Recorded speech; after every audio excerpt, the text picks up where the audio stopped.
We're live. No, we're not. No! Why is this not working? It is live. That's strange. No, my Go XLR's not working. Chat, you might see some shit on screen. I'll put it to the guest blaze. Nope. Look at my face as I get my Go XLR sorted. Chat, thank you so much everyone for joining. If you're naked, Yeah, there it is. We feel naked without some tunes. I need to play some tunes going. But what you say, chat? Thank you so much, everyone, for joining us. Is Bicep Blaze. Bicep Blaze. Blaze hasn't been to a gym since 1986, bro.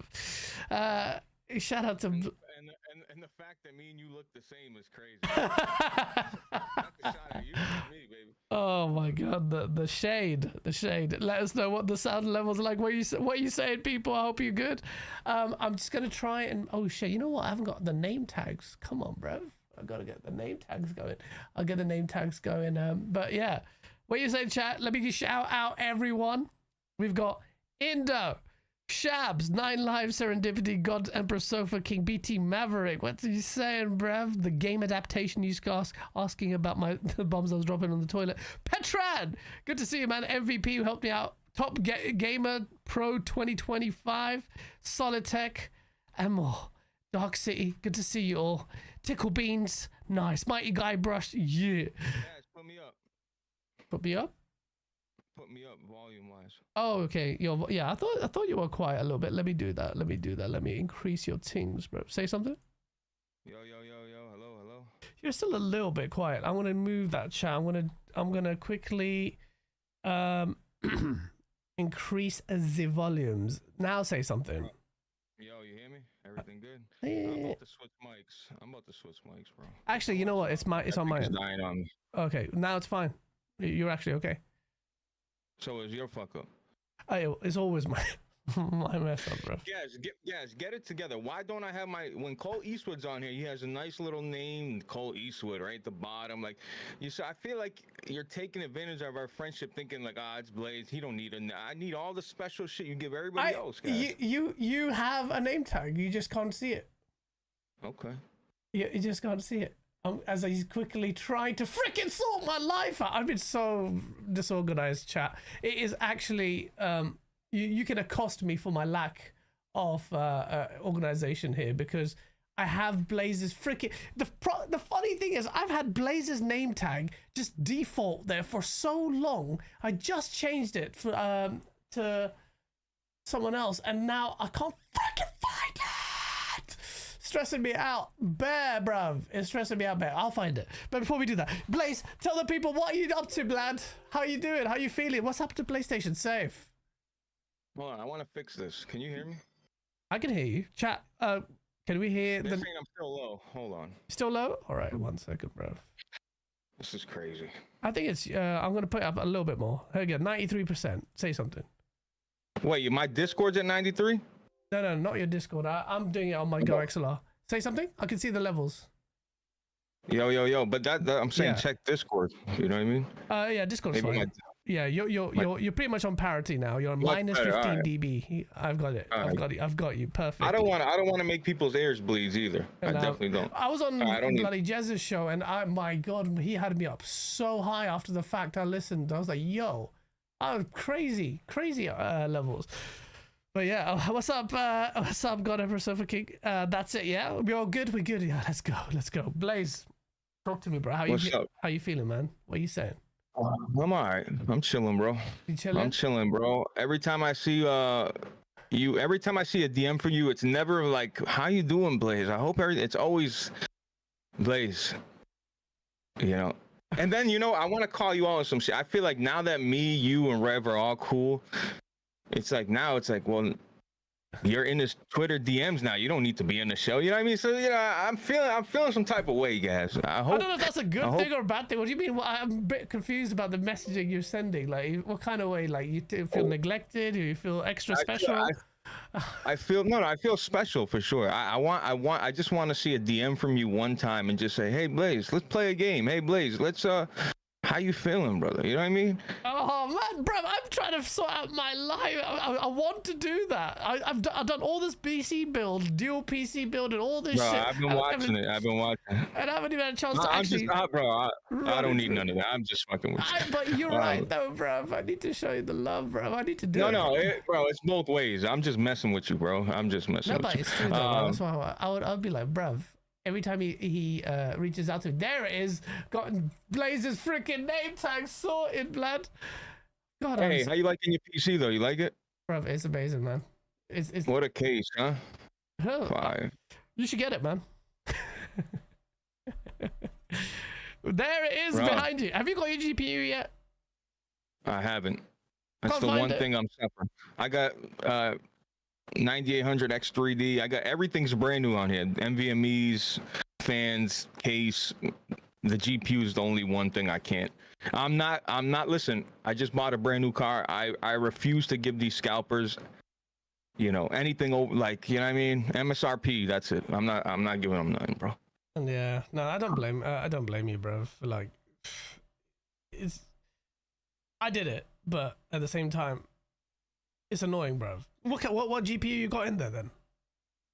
3090. Oh, that's decent. But bro, Yeah, it's starting to show its age. Yeah, yeah. I can't wait to get on, bro. How much are the scalpers asking for? It was like $4 grand, $5 grand. I just my god, that's crazy.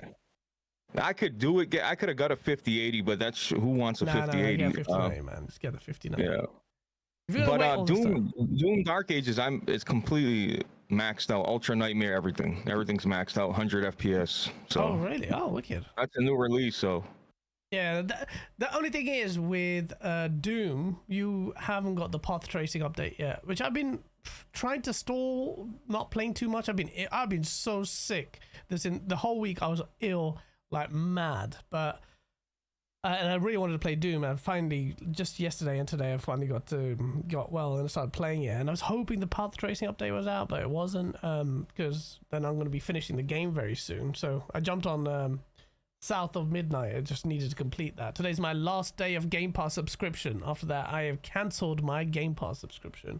You know what's funny? I've been paying for Game Pass Ultimate for 2 years straight, and I have this thing called, I'm not sponsored, Rocket Money, some shit. It's an app, and it shows, hey, you're gonna be charged by Xbox. Ubisoft Plus got me for like 7 months, bro.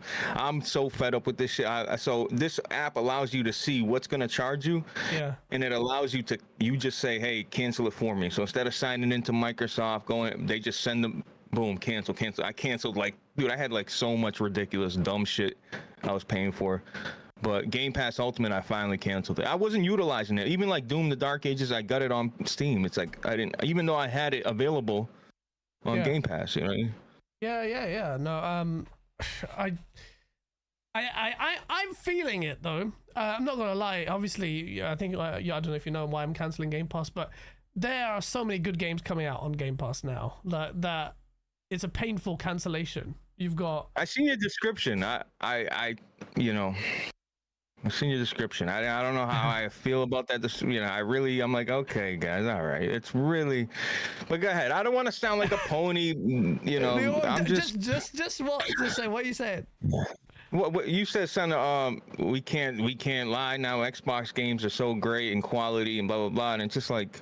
Well, that's true though, no? Or Xbox games dominated the charts on PlayStation. Xbox games dominate PlayStation's own store. Xbox dominates the full sales chart. Xbox games get decent reviews. They got Doom, and then they got Game of the Year contenders on Game Pass. What is that not enough, Blaze? Are you still not satisfied? Yes. Listen, Doom is by far the best game I've played this year. But what I'm telling you is that's cool for these little PlayStation extremists that's never touched an Xbox in 10 years.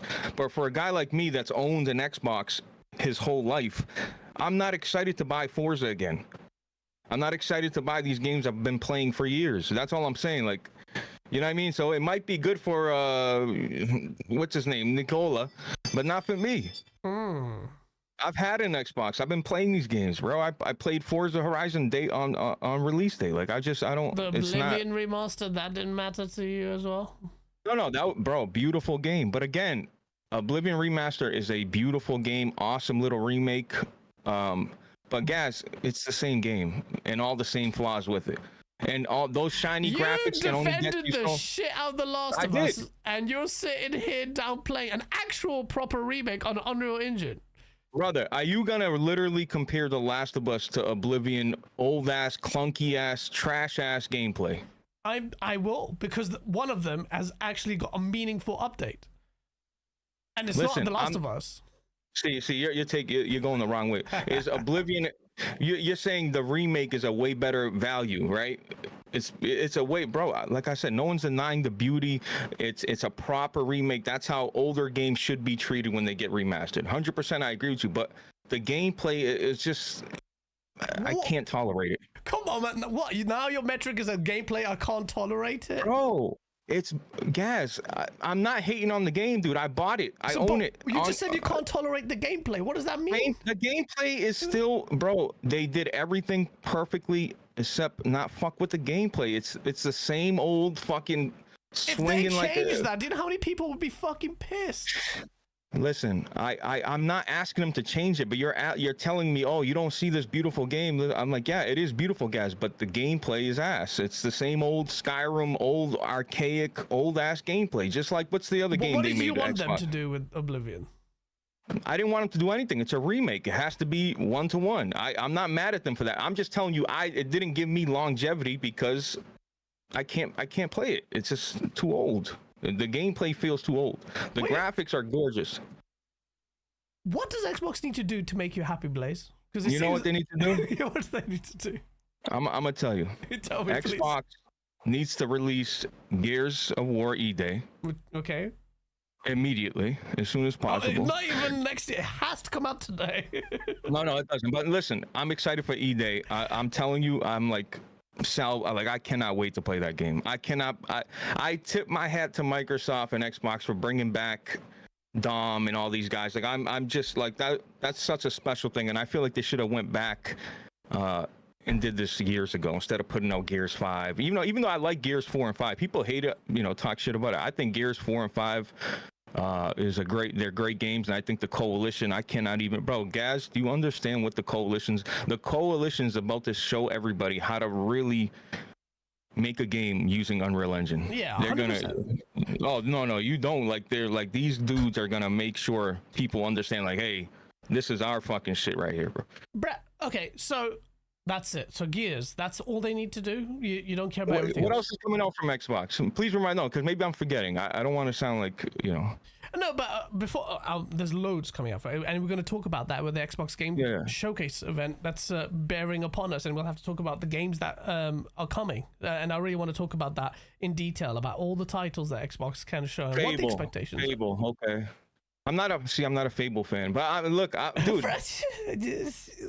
I'm sorry. What do you want me to do? You want me to come up here and lie so I don't get crucified by your chat? I'm not gonna sit here and lie. No, Fable's never moved the needle. The description of this video pissed you off, and you were like, this is like The Exorcist. I didn't piss me off.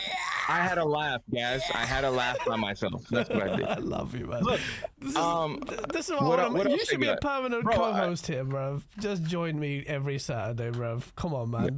They would hate me after a while. But listen, they will love you after a while, even more, bro. I guarantee you. I just think they hated me on Cold Show. They hated me on Cold Show, bro. They hated me on Cold Show until I was, bro. They changed it. No, well, until I left, yeah. But then they were hating me because I wasn't glazing Xbox 24/7. And the ponies would send clips and share it, and they got pissed off because in the console war they were losing because here's an Xbox guy making fun of Xbox. And you doing the same thing is amazing. This is what I want. This is why you're here. I want to have a real conversation, not someone going all the time on freaking Xbox. I mean, it's too much. It's too much now. All the podcasts do this. It's so lame. Is it not true, chat? You see how beautiful? I love it. Oh shit! You actually bought that. I support Xbox. I love Xbox. Listen, I really don't love Xbox, but guys, I'm telling you, I love old Xbox, and I'm not gonna sit here and tell you I like these games when I don't. Why would I? Listen, if someone said about Skyrim, he don't like Skyrim, bro. I absolutely love Skyrim. I remember being sick from school for like 3 days because I was on that game 24/7. That game was groundbreaking when it came out. Yeah. But I'm just saying, as time has gone on, the gameplay, Bethesda, what's the game that came out? Avowed? Was it Avowed? Yeah. Same. Yeah. It's just same. There's no. I know what you mean. I just want to do. I know what you mean. You know what I mean? That first person, just I don't know. I don't know what else they can do in first person. Like what else? How else they can make it?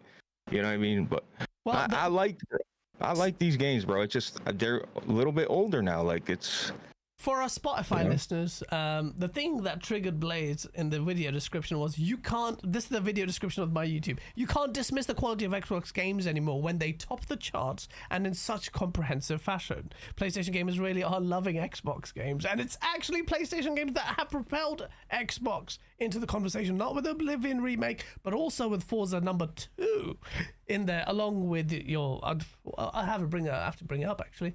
What were the games that came in? Playground Games is one of Xbox's best. I'm not, bro. You're telling me Water's delicious. I know Forza is a great game. I know this. Like that's all I'm saying. But and you know this, man. Forza is the best racing game on the market. Yeah, it is. Horizon. Well, let's just talk about the top four. We've gone straight into it, and I like the natural conversation. Microsoft. Top 20 best-selling games charts. NPD Circana issued this rating. No one disputes these. I'm not picking these. This is what we go by. I'm shaking my head at Machine XP saying Avowed Combat was top tier. Period. Machine XP, brother. What in the fuck are you smoking, bro? It's not an Xbox thing. It's not even good. Like I just take. What the fuck? I didn't even play Avowed. It wasn't really. I didn't think that the vibes were for me. I saw some of it. Some of the game combat looked good, but the game was just. I think it'll be forgotten very soon, or if it's not already. The number one spot was Elder Scrolls 4 Oblivion Remastered, properly on Unreal Engine, an actual remake. Then you had Forza Horizon 5 going up from number 42 to number 2 because it's appearing on PlayStation. That's why you've got that. Then you've got some reprieve from PlayStation. MLB The Show comes number 3. Then you've got Minecraft, again, number 4.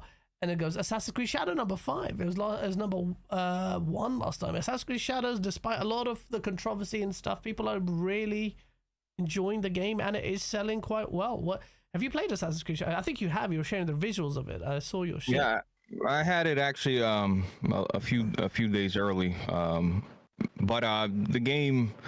Gorgeous game, but I couldn't wait to stop playing as what's his name? I can't even think of his name. Dude, I played like 9 hours and I finally said, you know what? I kept doing flashback after flashback. I'm like, dude, it's just Assassin's Creed to me. The game is excellent. The world's the story, the characters, the combat's excellent. It's so big and bloated again, and I feel like they haven't learned anything, bro. I don't want to sound like I hate everything, bro. I love games. I hate their formulas. It's just too fucking big pause. It's just like, bro, they didn't learn anything, bro. That's what Ubisoft do. They don't learn, man. They'll learn from their mistakes about fixing bugs, but when it comes to actually game design, they won't change anything. This is why I'm so, for the most part, anemic to anything Ubisoft puts out, especially Assassin's Creed. My friend works on that game. I always make fun of it. I was like, this is shit. Origins was the last, Origins is the last new. No, Origins, and what's the new one that had me on the cover? Oh, Mirage? Mirage. I beat Mirage and I beat Origins. Origins because I liked the character, I liked the setting, but it was bloated, but it was new enough to keep me like, oh, this is new, this is interesting, blah, blah, blah. But, And Mirage was, I know people hated Mirage or talk shit about it, but I liked it. It was short. It was an open world, but it wasn't too massive. Yeah. So yeah, that's the last one I beat, I think, was Mirage. No, I'm not, I don't even have any. I had some interest touching Shadows, but nah. Not really that much. Indiana Jones went up to number 6 again. I think this is helped massively by PlayStation. Call of Duty, then blah blah blah. But Microsoft has several games, including Elder Scrolls Online, appearing on this chart. It took the top 2 spots, then number 6, number 7, and number 17, along with some others. And number 4. So Microsoft is like doing really well, and a lot of people are going, yeah, Xbox is killing it. And Xbox is killing it. As a third-party publisher, PlayStation has helped Xbox achieve rankings it hasn't really seen like this for a very long time, because PlayStation guys are actually buying the games. They don't have Game Pass on their systems. So they are supporting Microsoft. And, there's a question to be had there, Blaze. I think a lot of people are... So, console war... You know what I will say, though? What? I will say a lot of people that critique these Xbox games and said, oh, the Halo, Gears, and Forza, like the fact that you guys were talking shit about these games for so many years, but they're selling their number, number 2, number 1 on it. You know what I mean? It's just funny to me that it's like people, they'll hate on something, but then as soon as they get an opportunity to play it on their preferred platform, they jump on it right away. It's just funny to me. But I feel like, listen, a lot of people stop buying Xboxes for whatever reason, right? You got your PlayStation fans that don't. I can never, again, guys, I can never comprehend someone not playing. When the Xbox One was new, there's no I have my Xbox One. I was never not going to buy an Xbox. I can't comprehend someone sitting there saying Gears 4 is coming out, but you know what? I'm not buying an Xbox. I'm a PlayStation. Like, what? That's just crazy. I'm just, that's the thing, guys. That's why I'm not moved by what you're telling me, because I've played all these games. You brought up Minecraft. My kids are on that shit all the time, bro. Like, I've been playing these games, so it's not new to me. It's like, it might be new to these PlayStation fans, but it's not new to me. I've been playing this shit. That's all I'm saying, bro. That's fine, but not everyone will, like you say, has had the opportunity to play everything, and clearly the PlayStation guys, that's the case. When you see that the Gears come out on PlayStation, that's coming out, that's a big deal. That's gonna be a big deal. I'm gonna buy that. That's something I probably will buy, because didn't they just release that like 5 years ago? What was that called? Which one? Gears Reloaded. What are they calling it? No, but this is a remaster of thingy. It's not the first one. Yeah, they haven't. Yeah. Oh, you mean the Gears remaster of the first game? Yeah. Yeah, they just remastered that. What do you mean? That was like 5 years ago. Isn't this like a UE5 remaster?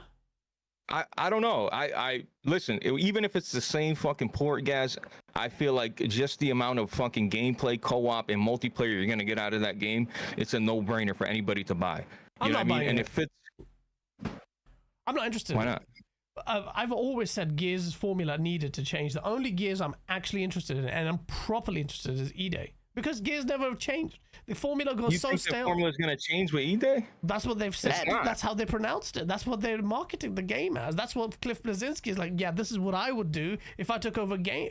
If you look at what they're, how they've described the game, if they don't do these changes, and I'll go through the changes a bit, but they've slowed it down. They're going to be. It's going to be more up close and more horror. It's not going to be loads of cannon fodder. How they implement this, I don't know. But for years, I've been saying this is what they need to do. Tone it down, make it more violent, make it more up close. Bro, just imagine for a second, a bit like Callisto Protocol mixed with Gears. That kind of up close and just raw. Guys, I've said this a million times. Rev has said this, bro. Instead of throwing waves at enemies, make it more close court, more like what's the word I'm looking for? Close more personal, like more up in your face, more person camera closer into you. No big wide, stupid Fast and Furious train jumping section. Just you're there in a corridor, shit scary as fuck. You're on a massive even every locust is a threat. It's not like just you fight, bro. If you play Gears, you can empty a Lancer, nothing happens. You don't feel the impact on the enemy. It's just like active reload, then the second clip will take them down, bro. It's like, and they swallow it. You just see the little crappy blood texture packs.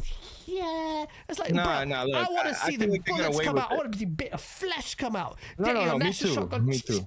Little bits coming out. The legs just fuck. This guy's crawling, and the one they showed. They had that early on. The first one, they kind of marketed it a little bit. It was a little bit more like that.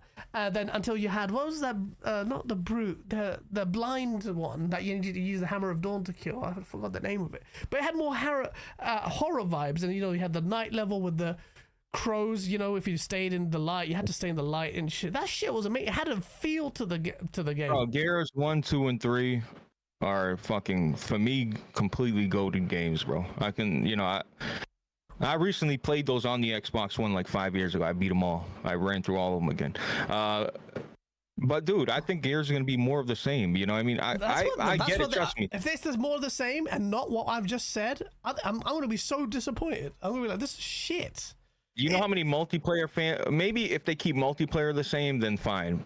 You know what I mean? But I feel like a lot of people would be taken back in terms of multiplayer. But I think the multiplayer is it's a shotgun centric. If you gotta, they tried to help out with Gears 5 that you could use a Lancer more, you could use more different types of weapons, I feel, in the latest Gears, but it's still dominated by the shotgun, which So I'm it bringing is up what on it is. screen right now. Wait, do I actually created a 2-player with retard? Okay, anyway. Sorry, 1 second. Here we go. Here, so you can't see our faces on screen because I just haven't sorted my life out. But it says here, so this is talking about the gameplay. I'm going to zoom in a little bit. The Gears E-Day gameplay. They, for God's sake, zoom in properly. What the fuck? Sorry, here we go. Yeah.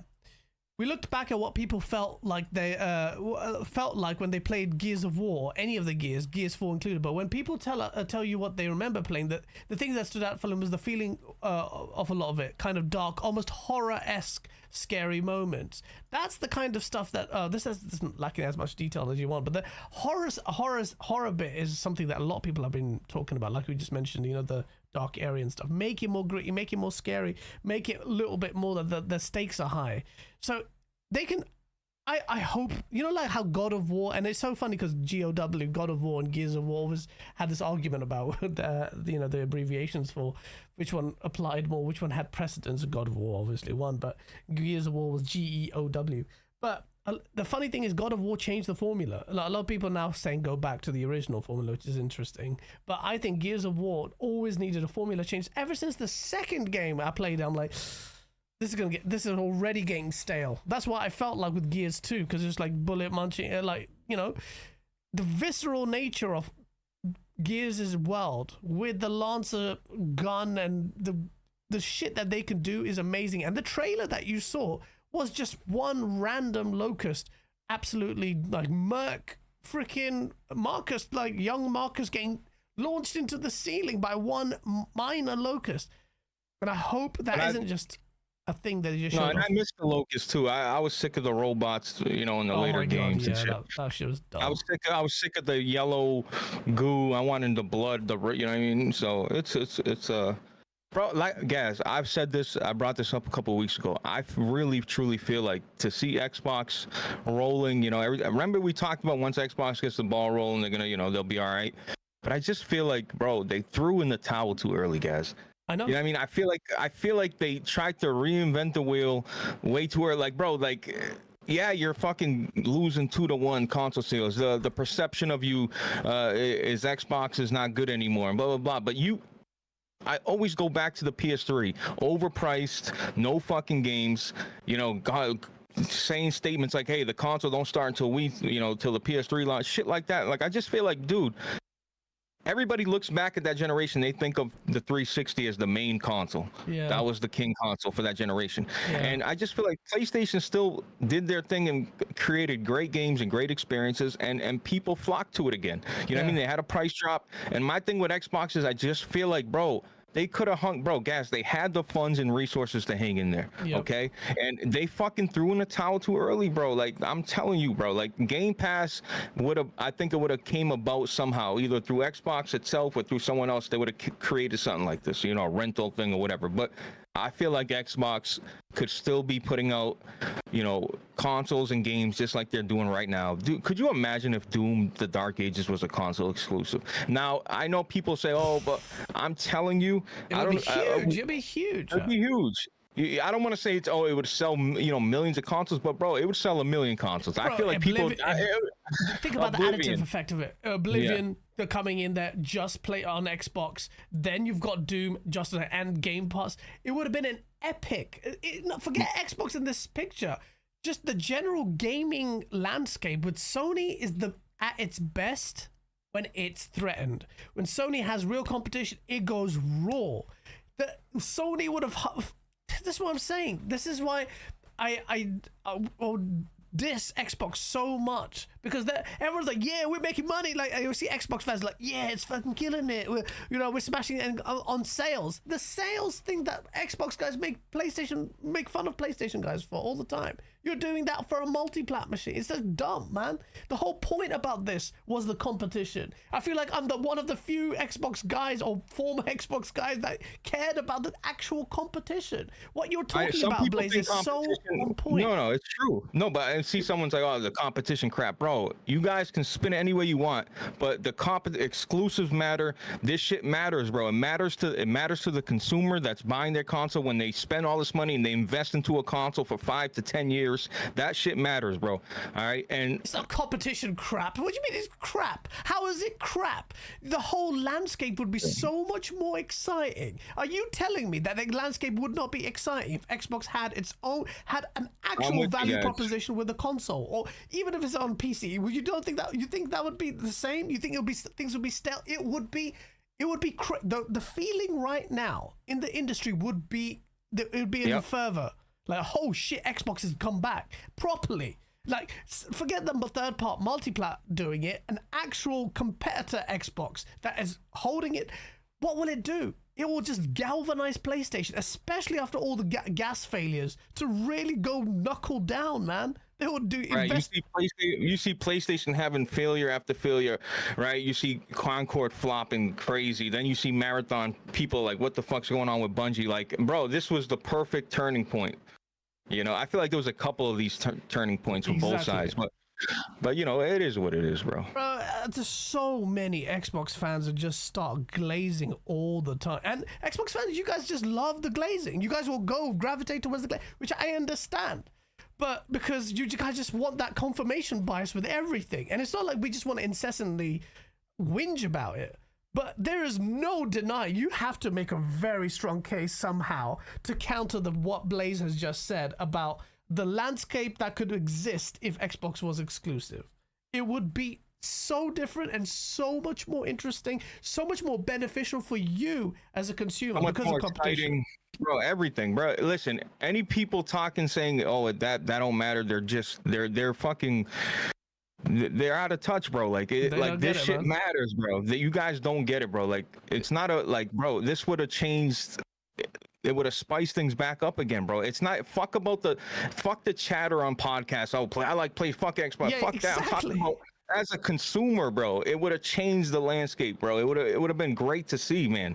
Yeah, it would have been amazing to see. You guys, you are wrong on that. If you deny reject what Blaze is saying, you are so wrong on that.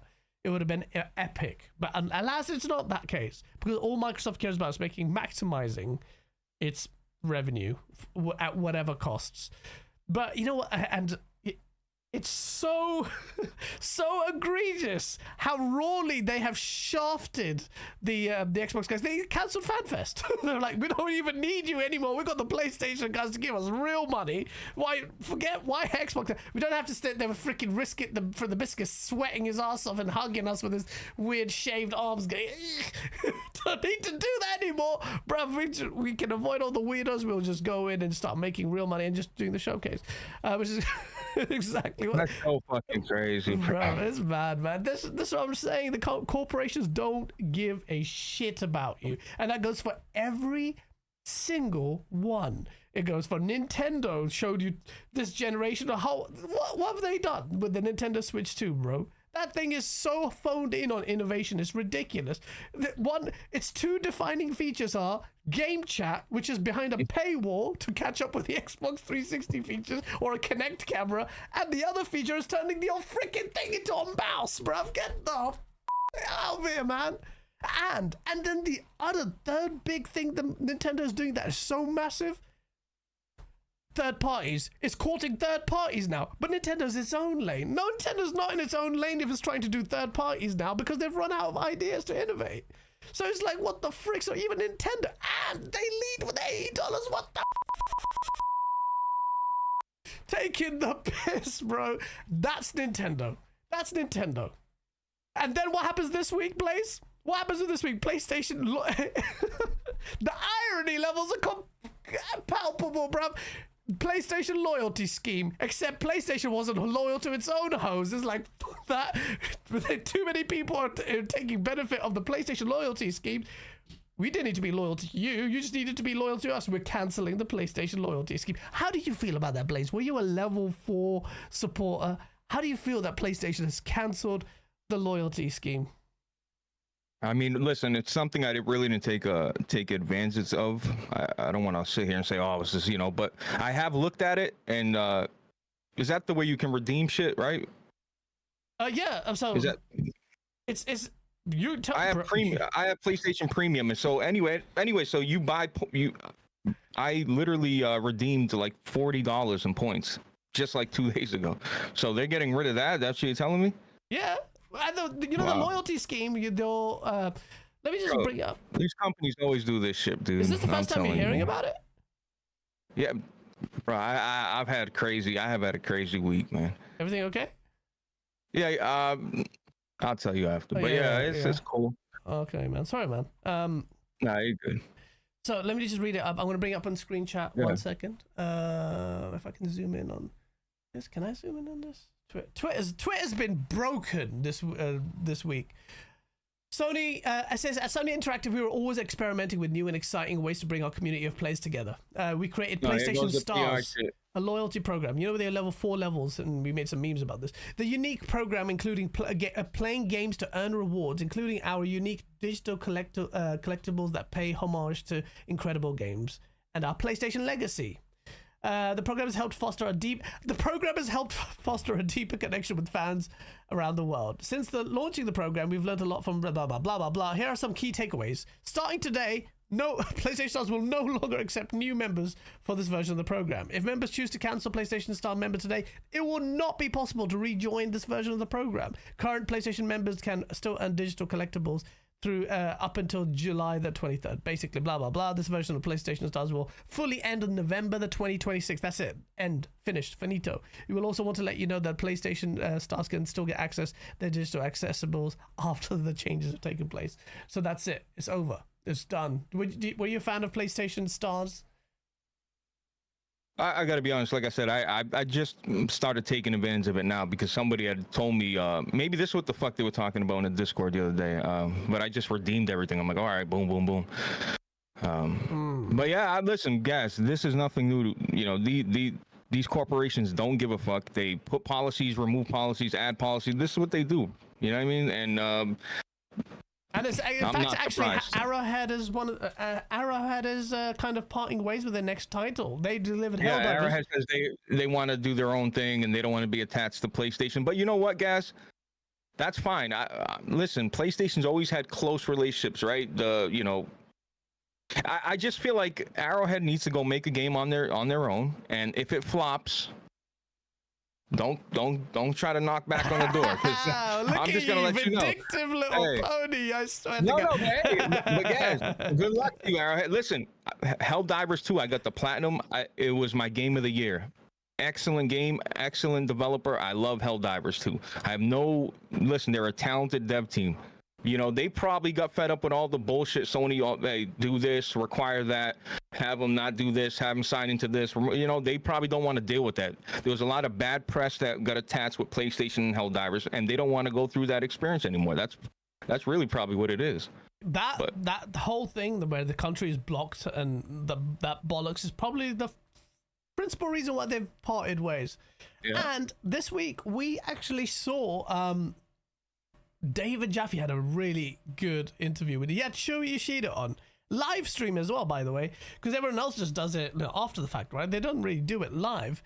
He had him live, so we had super chats that everyone could give out, and I super chatted asking Shuei would he consider working for Xbox, and bro, he held back his laughter. So funny. He went, no, I'm never working for a big company again. It's too much politics. And bro, I wish he didn't hold it back. It was such a funny moment. Speaking of, that's crazy. That's funny. That I would like to see that clip if you have it. But I'm gonna play it right now. Yeah, play it. You might have to put the volume up on. Go ahead. Wait, I'm gonna put it up. Chat, display. Captain, this is from David Jaffe's show. You need to watch it. I don't know if it's available for. I think it is available for everyone. Jaffe, make it available for everyone so everyone can see this incredible. It was really good. Other people were phoning in. Jaffe's so generous that he allows people to do that. It was really, really good. Let me just. Shu, would you ever work for Xbox? I won't work for a large company again. Good for you. There's so much politics. Yeah. Yeah. Let me do it again. Would you ever work for Xbox? I won't work for Just large I'm gonna company. keep playing it. Uh,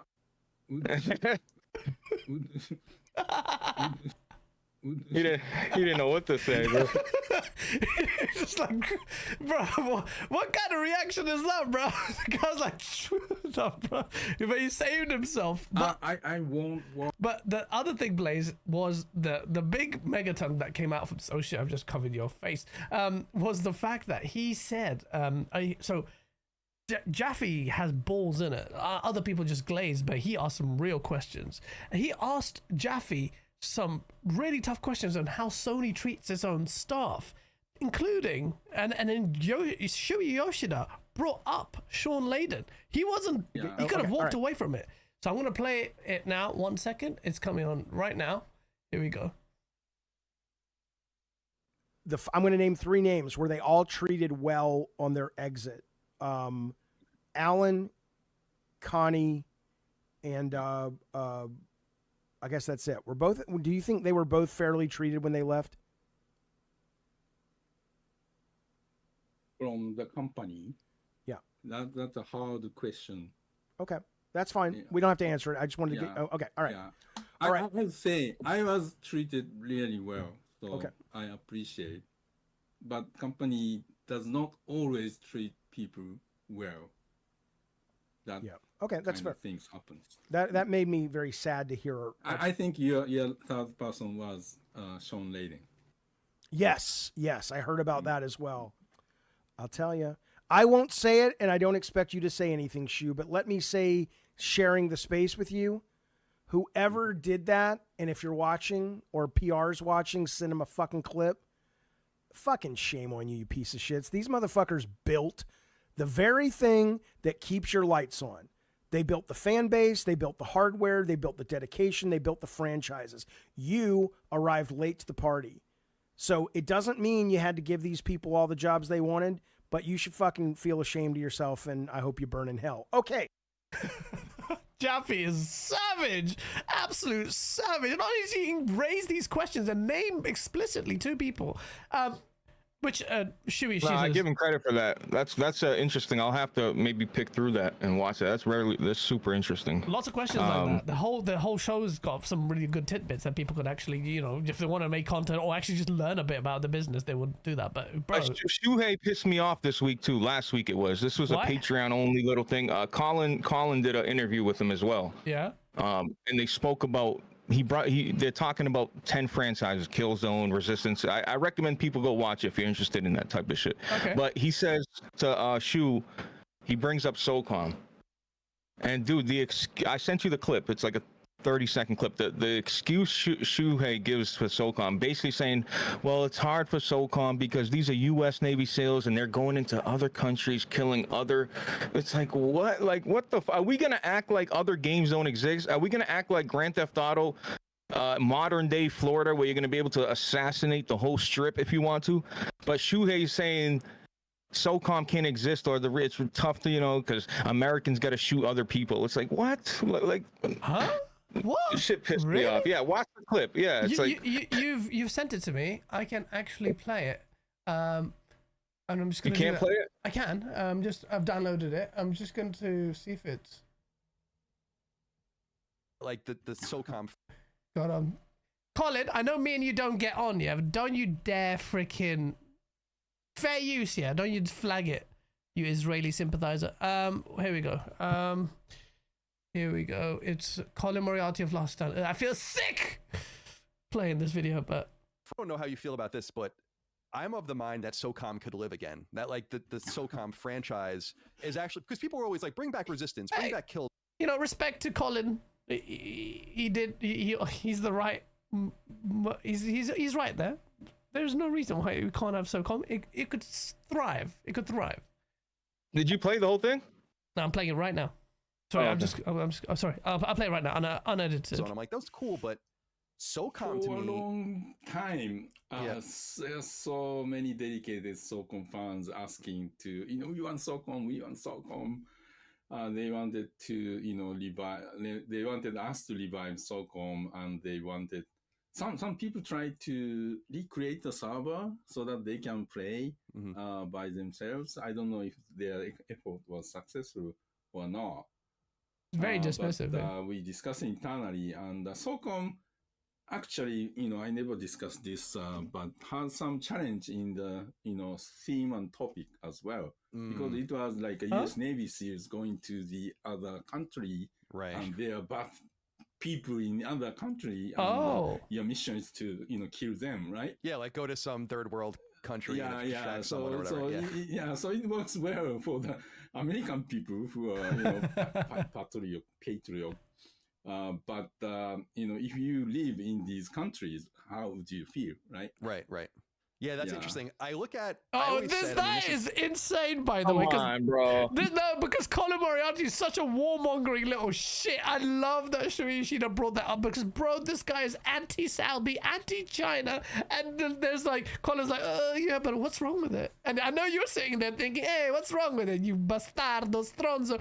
Put yourself in the other position. America that's funding a genocide. You think, the coincidence? I know it's silly. It's a bit silly, but at the same time, you gotta. I'm not sure you see the side. Let's say, fucking you, man. Yes. Can you stop? Can you take the politics out your ass crack for a second, bro, and just look at it from a consumer standpoint? You just brought the politics in. Bro, I understand, but listen, what I'm saying, you talking about Colin, listen, I'm just telling you that it's a goddamn shame that if that's the main reason that they didn't look, they're paying for the SOCOM U.S. Navy SEALs. They're still paying for it. The patent, they have it.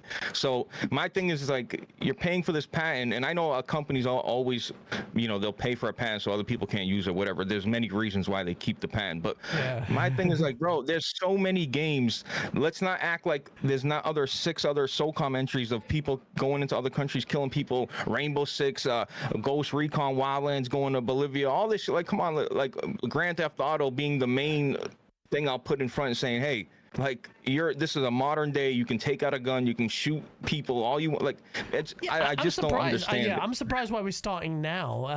I'm not surprised that's the reason why Sony just felt uncomfortable with the premise of it. I can understand it though, because Japanese guys, you have to think about it this way, bro. If you go in and go to Japanese guys like, oh, we're gonna start a SOCOM, and there's like U.S. Navy SEALs going around killing everyone. I'm just saying, look, we're so desensitized to it. We expect it, bro. We had 50 Cent Blood in the Sand, bro, where our people were just getting murked by a rapper like, can't afford a sand, people don't matter. So I'm desensitized to that shit, but you have to see it from the perspective of others. Like, think about the conversationally with a Japanese person. It's like, oh, okay, we're Navy SEAL. What's the game about? It's about U.S. Special Forces going in to third world countries and just taking people out. Oh, right. Okay. Which is weird. Yeah, it's like, come on, I get it. I'm not saying. I'm surprised. It's a fucking video game. I'm surprised as well. Game. But I understand that perspective, but it's weird. It's weird. I know. Why start now? It's like Sony's doing this? That's crazy. Bro, Sony's greenlit freaking Naughty Dog's The Last of Us and their TV shows, which is by Neil Druckmann, is essentially about Israel and Palestine. But that didn't stop them. So why are you worried about US Navy SEALs all of a sudden? Let me play the rest of this clip. This is a really good clip. Thank you for sharing that. But it's a really good conversation as well. Wait 1 second. Let me do it. I think it's over. I don't know. You can check. I forget. Specifically, the success Ubisoft has had with Rainbow Six Siege, I was always like, it would be interesting for SOCOM to fight on that terrain, like 4 players, little squad-based thing. Almost the anti-mag, where mag really required a huge player base to survive. You could do something smaller. Anyway, it doesn't matter. It's over now. Okay. The next game I wanted to. Okay. Oh, right. Okay. That's interesting. Well, it's not just the mag element of it. It's also the anti-COD element of it. Well, Call of Duty, bro. They play these campaigns where you're doing the exact same thing. So I don't know. I'm very surprised by Shui's answer. I'm just being antagonistic for the sake of it, for the sake of conversation. I can also understand the Japanese conversationally when they talk about this greenlighting and there's like a foreign company, just like in the Far East. Oh, why? But it's dumb, ultimately, because... And they don't care. Because if they could see that the money that this thing would make, that's the real reason. If you told them, hey, by the way, our projections are showing we're going to make millions of SOCOM, they're like, bruv, send the US Navy SEALs to Somalia and murk everyone, bro. We don't care. Black Hawk Down 3, bruv. Japan will green light that like that because corporations just make money. That's all they do. Yes, can you do me a favor, though? Yeah. Can you stop saying the word bruv and bro? Because that's bad vocab. You can't. Gray Fox doesn't want you saying bro or bruv. You can't say it. Said that? Gray Fox. He does. He wants. He's been saying this for like. He's been spamming. Oh, bro, but good vote. Gray Fox. I make double your bank account. I guarantee it. I drive a better car than you. I guarantee it. I live better than you. I guarantee it. And when I go live tonight, there's gonna be just as many people in my chat. I guarantee it. So hold that dick, Gray Fox. Why, bro, you're worried about the vernacular that we employ, that we grew up speaking? Like, too many bruvs and bros? Our vocabulary's too bad? You're telling me my vocabulary's terrible? Bruv, I have to tone down my videos for you, what the hell are you talking about? Bruv, show me your things, blood. Show me your... I want to see your credentials right now, Gray Fox. I want to see it right now, bruv. I want to see it right now. Oh, my camera probably looks like a fucking mongoloid. I guarantee it. It's taking the piss, Gray Fox. But, yeah, bruv. That's crazy, man. That's crazy that, that's why Sony's not greenlighting it. Is mad. Bruv, are you stupid, blood? Shout out to Shafts on the 20 pound super. He goes, bruv, there you go, bro. Gray Fox, while you're sitting there, not donating shit, bruv. The real money makers can freaking just chuck out the bruvs, bruv. Machine XP, thank you for the $5 super chat. I didn't even see this. Let's be real. We're seeing some of the highest quality, high in demand games from Xbox ever since there were rumblings of multiplat. Yeah, but it's not like that they're intrinsically linked. Their multiplat doesn't mean that the quality has gone up because of them going multiplat. It's way too early to even suggest that that's the case. The only way that would be true later on, where you could suggest the multiplatness of them has contributed to the quality of the Xbox games, is when later on in the future Xbox is making so much profit that they can invest more and more into their titles, and those can have longer gestation period in development and don't have to be rushed out and then they come out. And that is a positive. That is absolutely a positive about Xbox's multi-plat strategy that you could offer as a counter. That the quality of games, because Xbox's studios are not that pressured now. Game Pass can survive for longer now because it's been supplemented by PlayStation, ironically, which is a very weird state of affairs. Isn't that ironic though? That's so crazy. That's so crazy, bro. That is insane, man. I know I have beef with Colin Moriarty, so proper beef, but on this point, I do want to have a retort. I need someone to ask. I asked Jez to ask this question on Xbox too. I asked him to ask Colin. He's been vehemently against the idea of Xbox Game Pass as a model and also its sustainability. I want to know if he still thinks it's unsustainable, despite the fact that Xbox is multi-plat now. Does he think that... What do you think his answer would be? I don't know, actually. He could go 50-50 because he has such a hate boner for the actual concept of it. He may and he desires its demise. It does buy it. It plays an inherent bias in his reasoning. I've seen that characteristic in him a lot. So he might actually say, yeah, I don't think it's going to survive. It's value destructive, despite the fact that the value is screaming at us. And he said he didn't believe Phil Spencer when he said it was profitable at the time. So there was the element of some rationale there where he was talking about the profitability of it. He'll still think of it as a loss leader. So he might think it's not sustainable in that sense. But then if I said, well, what if now Xbox games are now selling madly more on PlayStation than on Xbox, and they're killing it. They're dominating the sales charts. Xbox are really happy with it. Game Pass is going to be supplemented, surely, and they can slightly have a trickle in. Surely it's sustainable now, right? Now, who is saying it's not sustainable? And I want to know. There may be some counters. I'm not saying that it's wrong. I just want to hear the counter to that. Like, if you still think it's unsustainable, why? I just don't know. I don't know. I don't know what you said. Chat, do you think... Well, my chat's more weighted towards Xbox, but this might be a redundant question. I'm going to start a poll. Is Game Pass unsustainable? This is going to be it's funny. I used to say it wasn't, 3-4 years back, I'd probably say it wasn't. But nowadays, I'm definitely leaning to more. It is sustainable. So because of the multi-plat strategy? Well, yeah, I mean that you can't say that's helping them crazy, right? I mean, exactly, your Xbox games are selling so well on the competition. It's like, what's the I mean? They're gonna be all right. Like that strategy alone is gonna propel them forward, bro. I'm telling you. Just having that your games on the competitor's box, I think is gonna help them tremendously, bro. Big time. Hugely. Do you think, Blaze, that Sony are looking at Xbox making all this money off the back of their platform, by the way, which they enjoy 30% or whatever cut for free anyway, doing very little. But don't you think Sony is a little bit concerned there?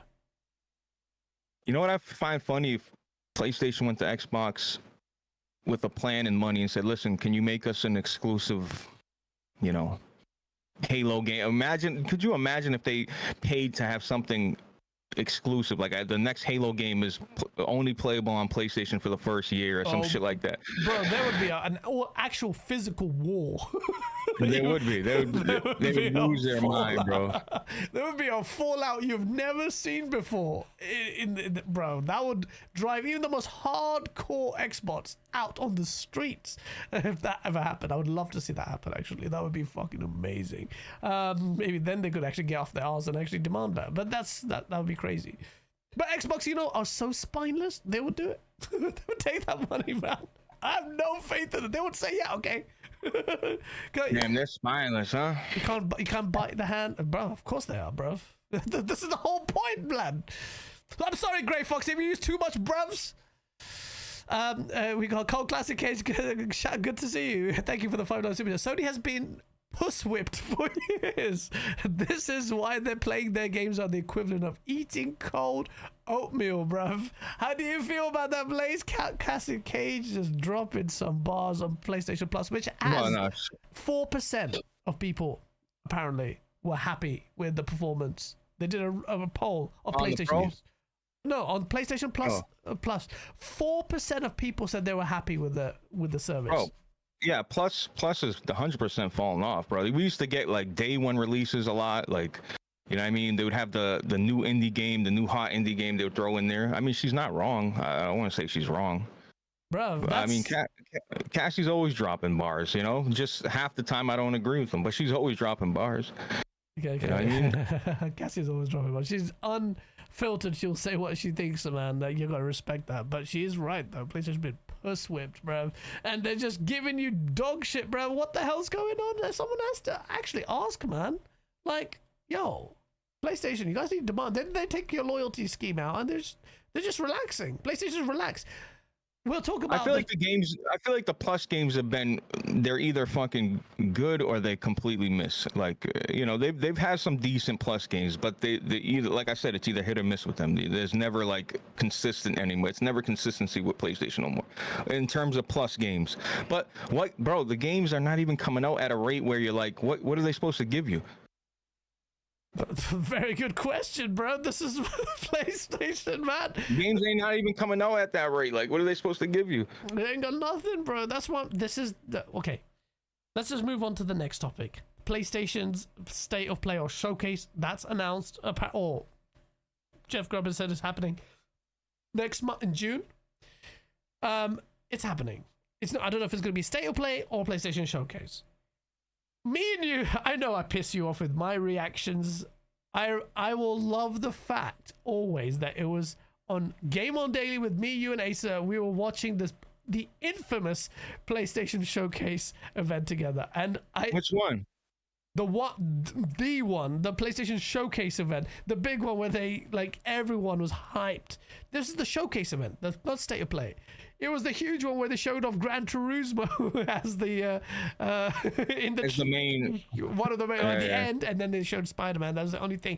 They showed nothing. They had Cat Quest, they had Foam Stars. Remember? And I was being such a dick to you the whole time. Bro, Foam Stars was And they showed there was people hyped with Foam Stars, bro. There was. I remember going on Twitter and seeing people like, "Oh, this is what's wrong with the gaming community. You guys don't want to try anything." Like, bro, who the fuck wants to play Foam Stars, bro? Like this, the level, like. I just feel like people will take anything if it's their favorite company, give it to them. Yep. Like, that's not how it should be, dude. Like, you got to pick and choose. There's plenty of PlayStation. Like, all those Persona games that were coming out, never gave a fuck. Final Fantasy, never gave a fuck about them. I'm not a fan. Don't care to be a fan. Don't like them. Yeah. You got to pick and choose, guys. I'm sure there's plenty of Xbox games that you don't like. Bro, right? Yeah, I don't like Avowed. I don't like loads of games. Banjo, man. Like, everyone's talking about Banjo. Like, I like Banjo and N64. I don't want it now. There's loads of games on Xbox I don't like. And I really don't care for. Bonds, Destruction All Stars, another one. Oh Destruction my All-Stars. god. It's so funny how he's reminding me of all this trash that came out, dude. Oh my god. Right, Christopher Hart was Jesus. loving it. Christopher Hart loves everything. He just loves taking out. South of Midnight. Oh my god. It's fun. I completed it, and I completed it today. And How do you feel about it? A lot of people listen. I feel like South of Midnight is a split. Like where I see everybody shit on Destruction and Foam Stars. I feel like South of Midnight is a split. I really do. I don't know what they people like see. it. I don't know what, how, why. Like, I think people are so enamored by the story and the setting. I think this is more of an American thing. I think it's more of a Black American thing. I think Black Americans understand the folklore and the themes better, which I think that's what it's based on, Southern America, right? So, and they've heard some of the folklore and stories, so they understand it, and I don't. What, a brown Pakistani guy living in England is going to understand? Well, but that doesn't mean that. I'm unable to understand it. I just don't think the story is even told that remarkably well. Like, if it's only just for that demographic and told in a way that it can't be enjoyed by everyone else, then it's not exactly the best story, or it's a very niche story. But it's still a game. And the game element of it is so poor. It's so dry. It's so... I did like a 3-hour stint today of just completing that today. Because I need to complete my backlog. And I was just like, bruv, nothing changes. The combat is constantly just repeat of the same bollocks. And it's so dry. It's like, pa. It's just like, bruh, what are you doing? Like, it's just so dry. Follow this thing. You were interested in that game? See, I'm different than you guys. I thought I will not. Yeah, see, if you were interested, that's different. I thought you were just playing it just to see, No, I was interested in it because one, it was coming from a studio that needed a reprieve. They had a lot to prove. They had a lot to prove after We Happy Few failed, and that's how I was viewing it. I was like, okay, I can review it as a standalone product, fine, but I also, in two different ways, also want to see what this studio can do, because you've now been given the budget by Microsoft, and you've been given a second chance, and this is it. This is the same problem that We Happy Few, which is the actual gameplay. They impressed everyone with the visuals, especially with the theme, and everyone's like, this is going to be the Bioshock-ish elements. Yeah, the theme looked cool. Hell yeah. The theme, I remember that theme looking cool, bro. I remember I was like, damn, that shit kind of looks interesting. And then it flopped, I guess. But is Game Pass unsustainable? Can I poke you real quick? I seen a post. This is old. I forgot to tell you about it. This is like a month old. Somebody had posted a visual of Death Stranding. He's climbing on the mountain, and you said something on, oh, they hate Hellblade 2 though, or some shit like that. And I was like, I was in the Discord. I'm like, you did? No, I didn't. You piece of shit. What did it say? It says you. I'm telling you, like, oh, but they like Death Stranding too. This but guy like, is such a dumbass. He can't even freaking distinguish people from different people. He thinks I'm post up. No. You wrote it. No, Here, I got the post picture. up, you little shit, because I saw you quote tweet it. It was me. You. Do you know what I said? What'd you say? I said it looks amazing. Go find him, lad. Find him, bruv. This guy can't even tell the difference between me and post up, bruv. That was post up. You quote tweet it. I saw it. I just watched your little observation. I said, wow, it looks amazing. Draw this is amazing. It looks uncanny valley. You're sitting there like, this can't even fucking get Was it post up? No, it wasn't. If it was post up, I'll cash up you $20.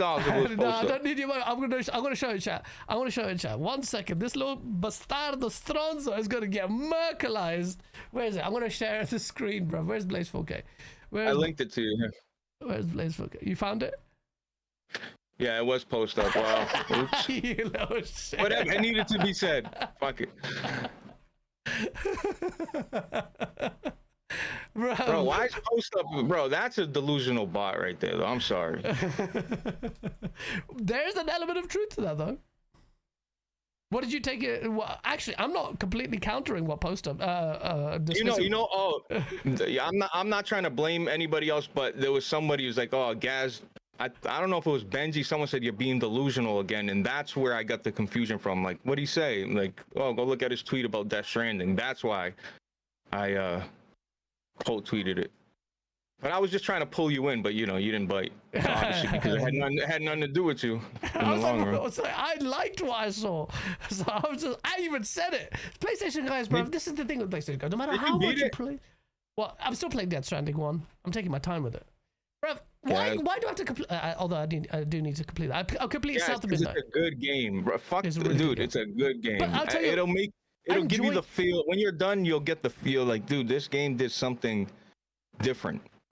You got to get past the first few chapters. I get it. People that I'm drop. past for a few chapters. Okay. The thing is, I'm really enjoying the way I'm playing Death Stranding. I've relinquished the idea that I will ever understand the story. So the way I enjoy Death Stranding is you have to be in a mood to play it. You have to be in a certain mood to enjoy Death Stranding.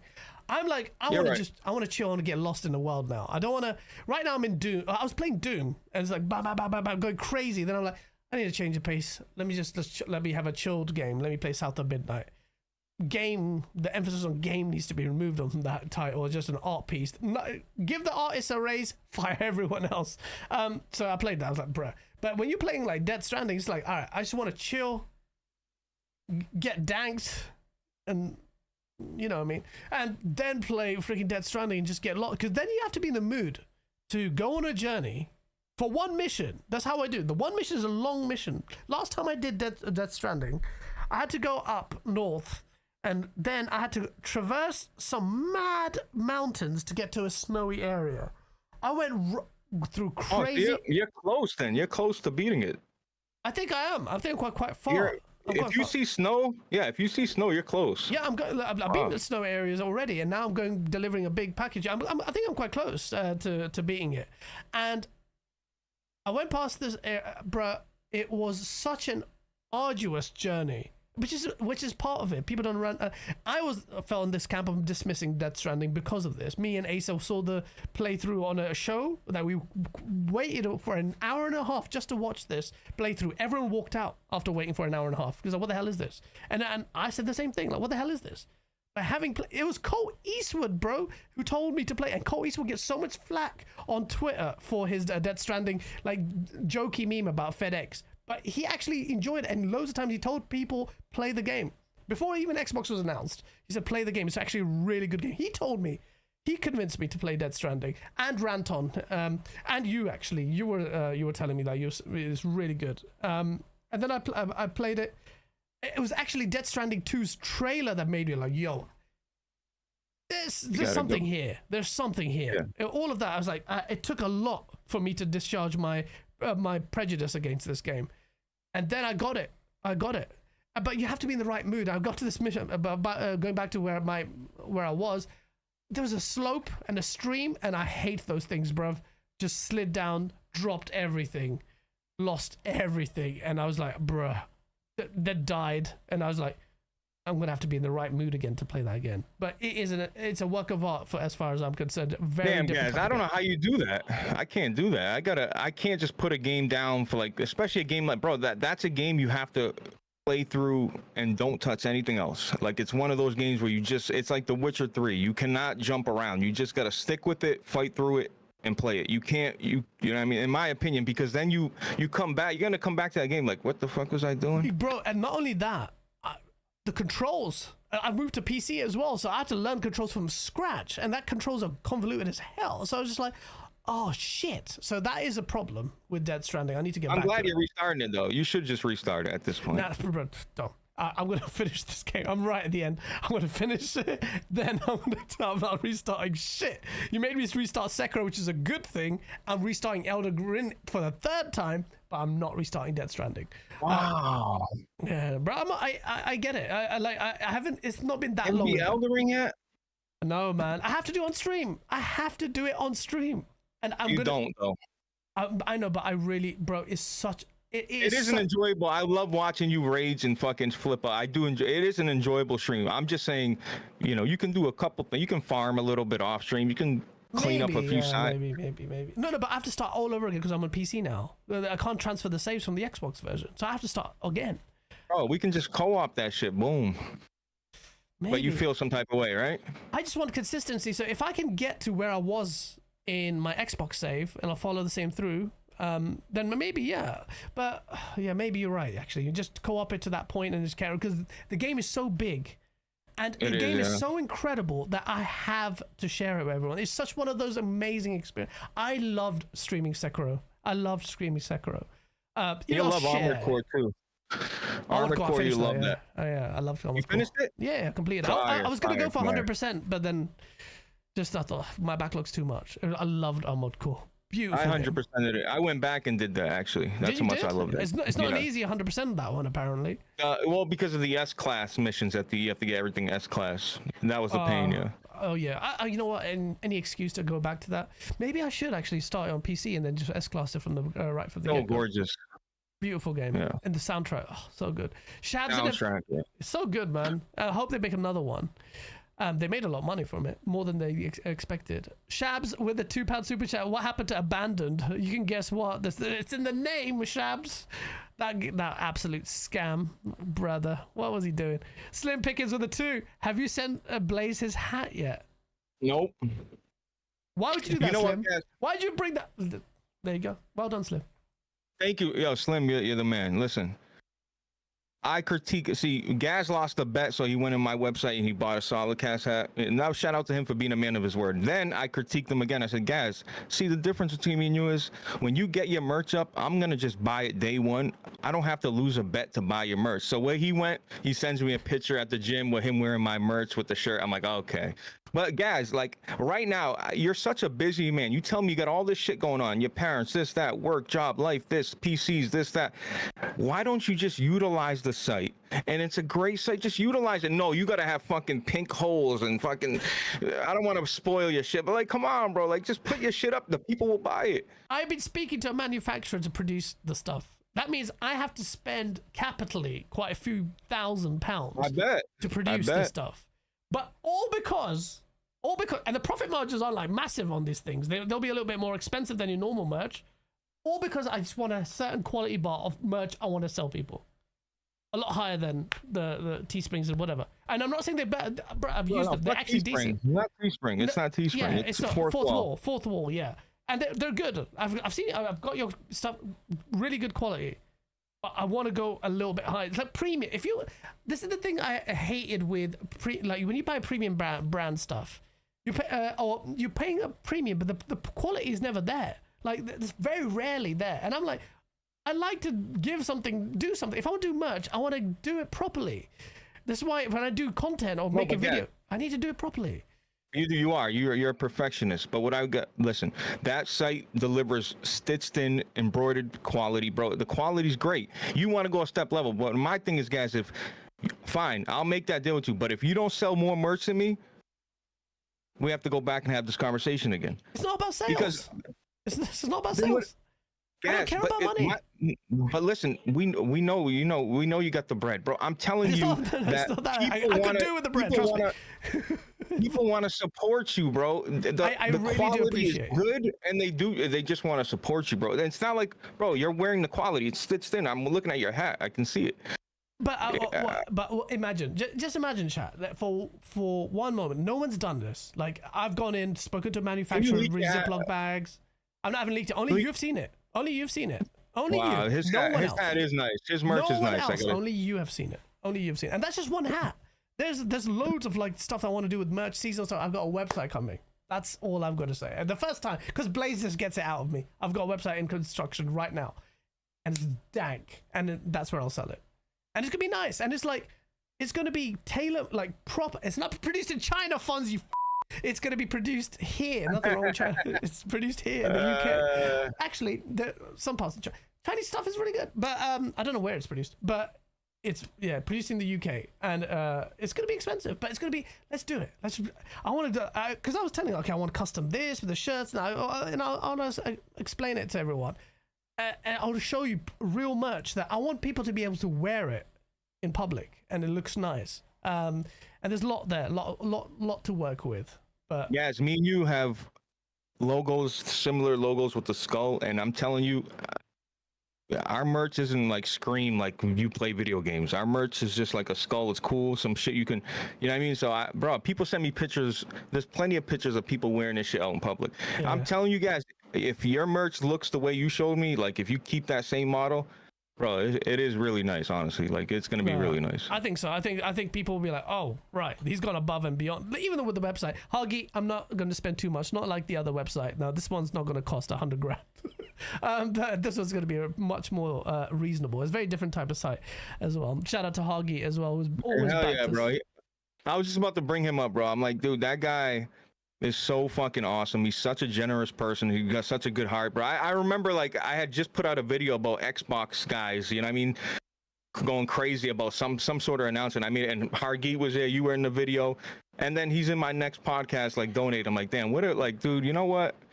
What a fucking guy, bro. Like, it's not even about the money. It's the fact that he just showed up like, hey, I don't care what you like and what I like.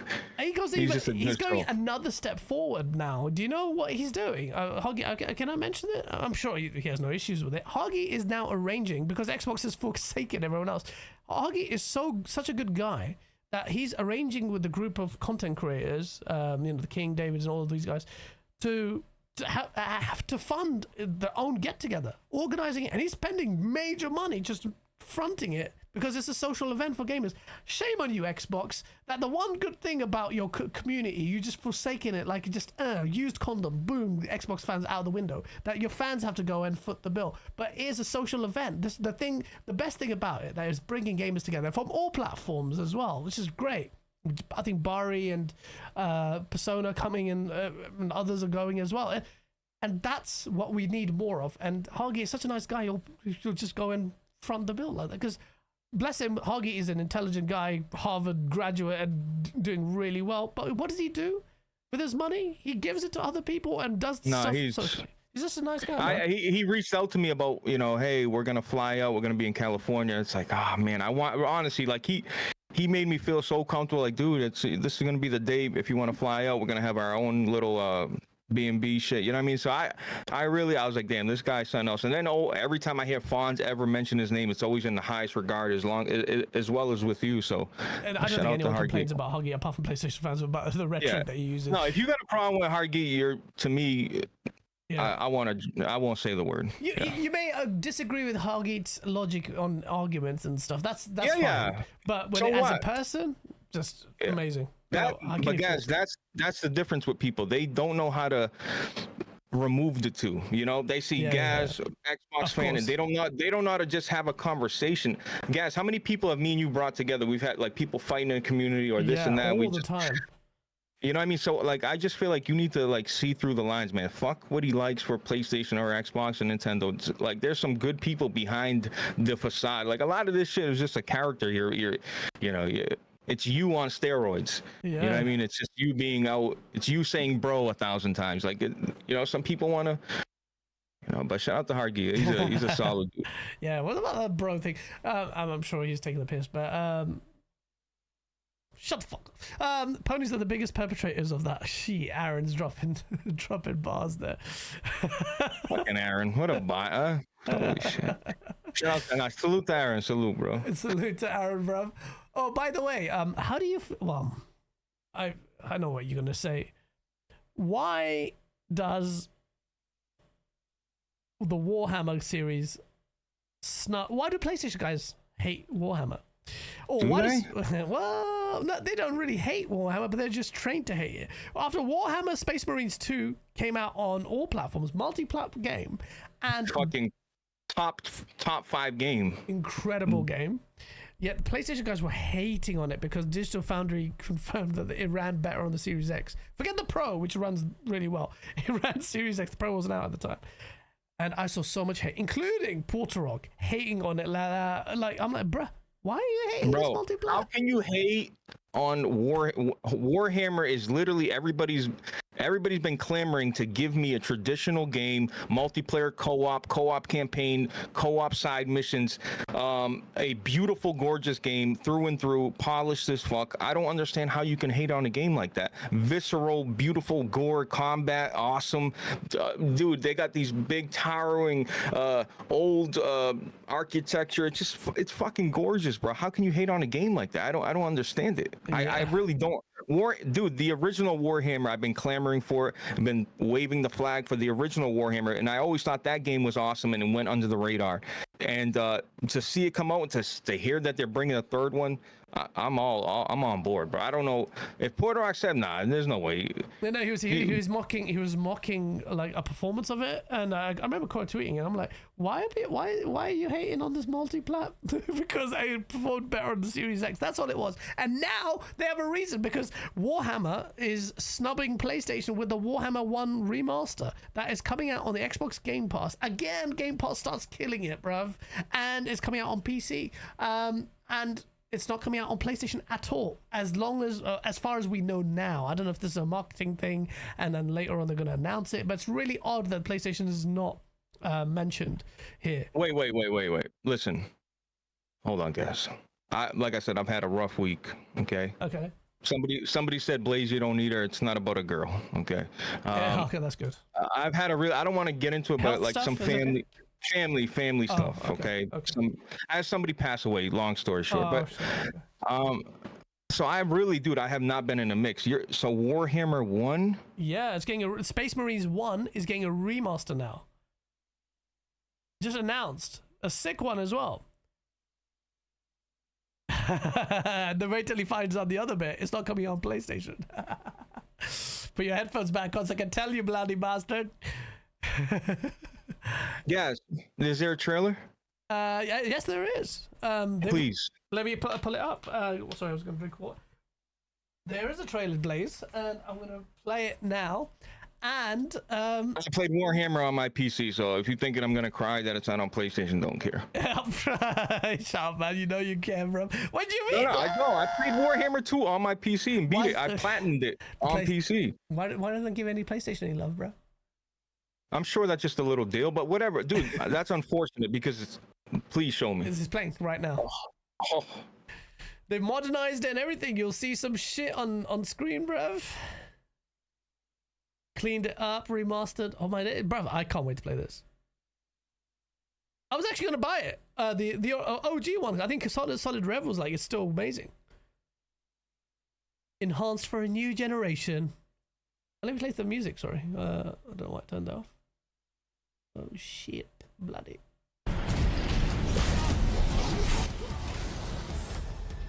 Modernized controls and interface options. Looks like Gears of War.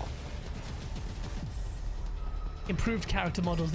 Oh yeah, shit, man. Bro, this game looks sick. Remastered audio.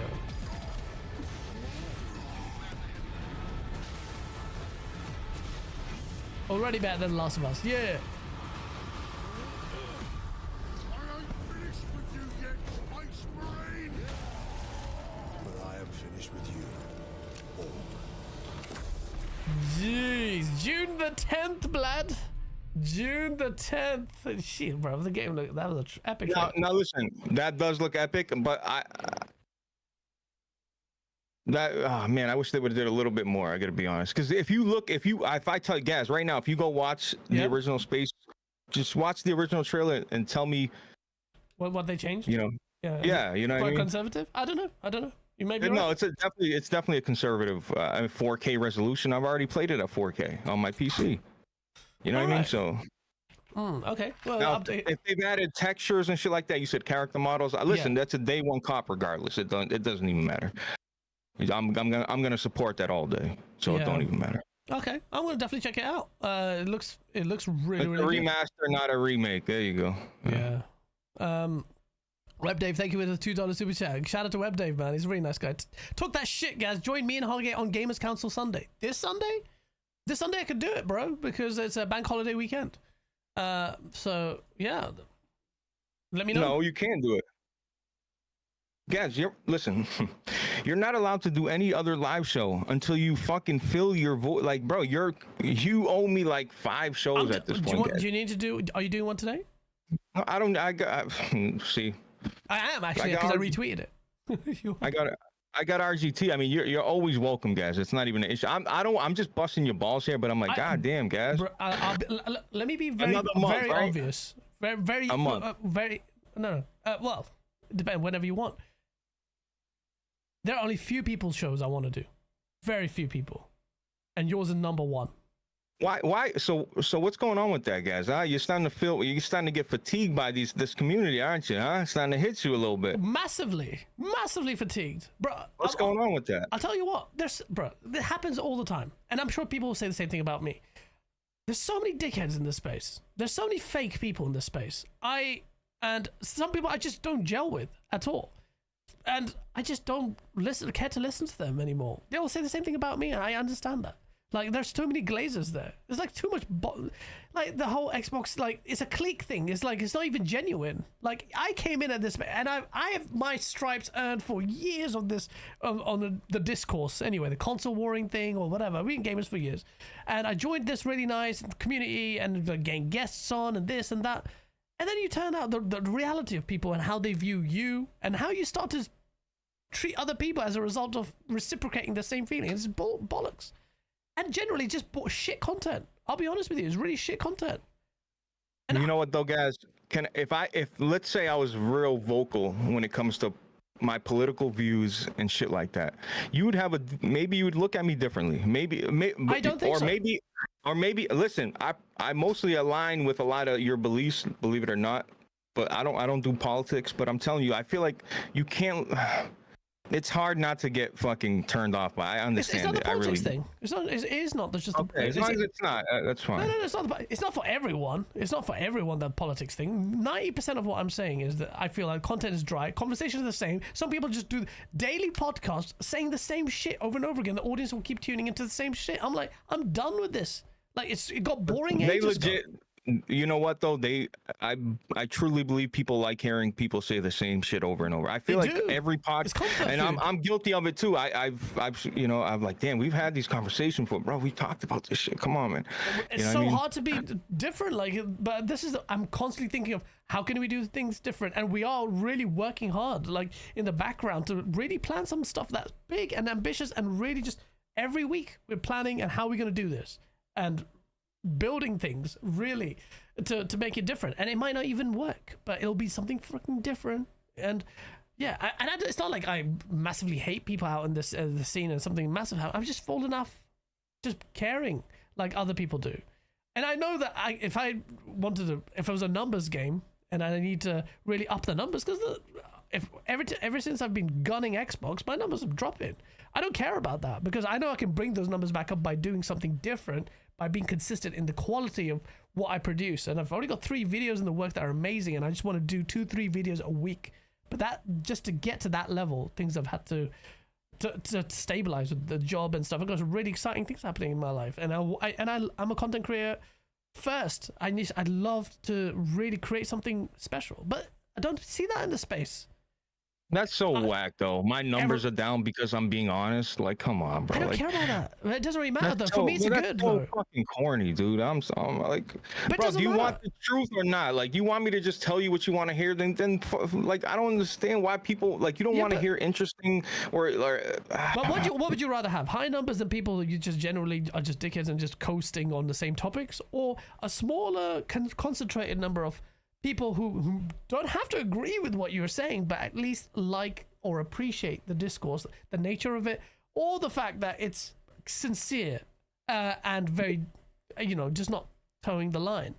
Yes, I'll take 50 live viewers that fuck with me heavy and support me, bro. Really, 100%. I would do the same thing. I love that. That support me, that are gonna support whatever I do. You know what I mean? Listen, at the end of the day, bro, like, yeah, there's gonna be disagreements that Blaze, I didn't like when you said that, but you know what, dude, you gotta, what I've learned, guys, is like, if you're in a Discord with a bunch of different people, you hear so many different opinions, and a lot of the time people default to the whatever's hot, whatever's the main, there's so many sheep in this community. You think I don't know, guys, you think I don't know tomorrow if my numbers fall off, that people would just fucking back off from me?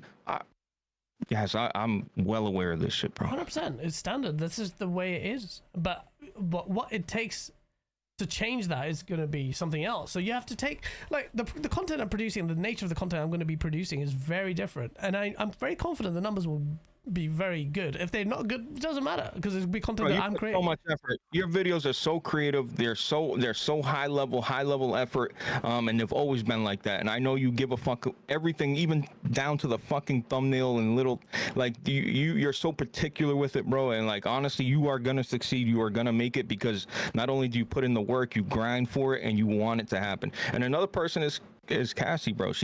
It's like, dog, she's fucking live every fucking day in my head. Like every time I see, I'm like, she's live every day, bro. Like she don't give a fuck. Like, hey, I worked all day. You know what? I'm gonna go live before I pass out. And she'll be like, but like those type of people that want it, like you're gonna see my face every day until you fucking get the message. I don't care. You know what I mean? And that's the point I want to come to, because I'm very irregular with my content. The last video I made was 3 weeks ago. Now I've got 3 videos in the work ready to go. I could have pushed that video out 2 days. I was actually really ill, but I'm like, let me make it a little bit more special. Let me work on it. And these 3 videos have had some major time on just the intro bit. You'll see it. One about the PC stuff. You're gonna love it. The singing has come back again. But the big reason why I've stopped on the content is because I've got family next door and I can't do the crazy stuff. You hear one of the song videos where I basically sing like a madman, and that's because my house was empty for about an hour and I'd had some reprieve. So that's really impacted stuff, but it will come back. Trust me. The content is going to be so dank. And that's because I want it to be dank. So I'm trying to prove it to anyone else. But yeah, that's the long answer to your question. I'm sick of so many, but I don't want to do all these shows with other people, man. I don't agree with everyone. There's already few people that I agree with.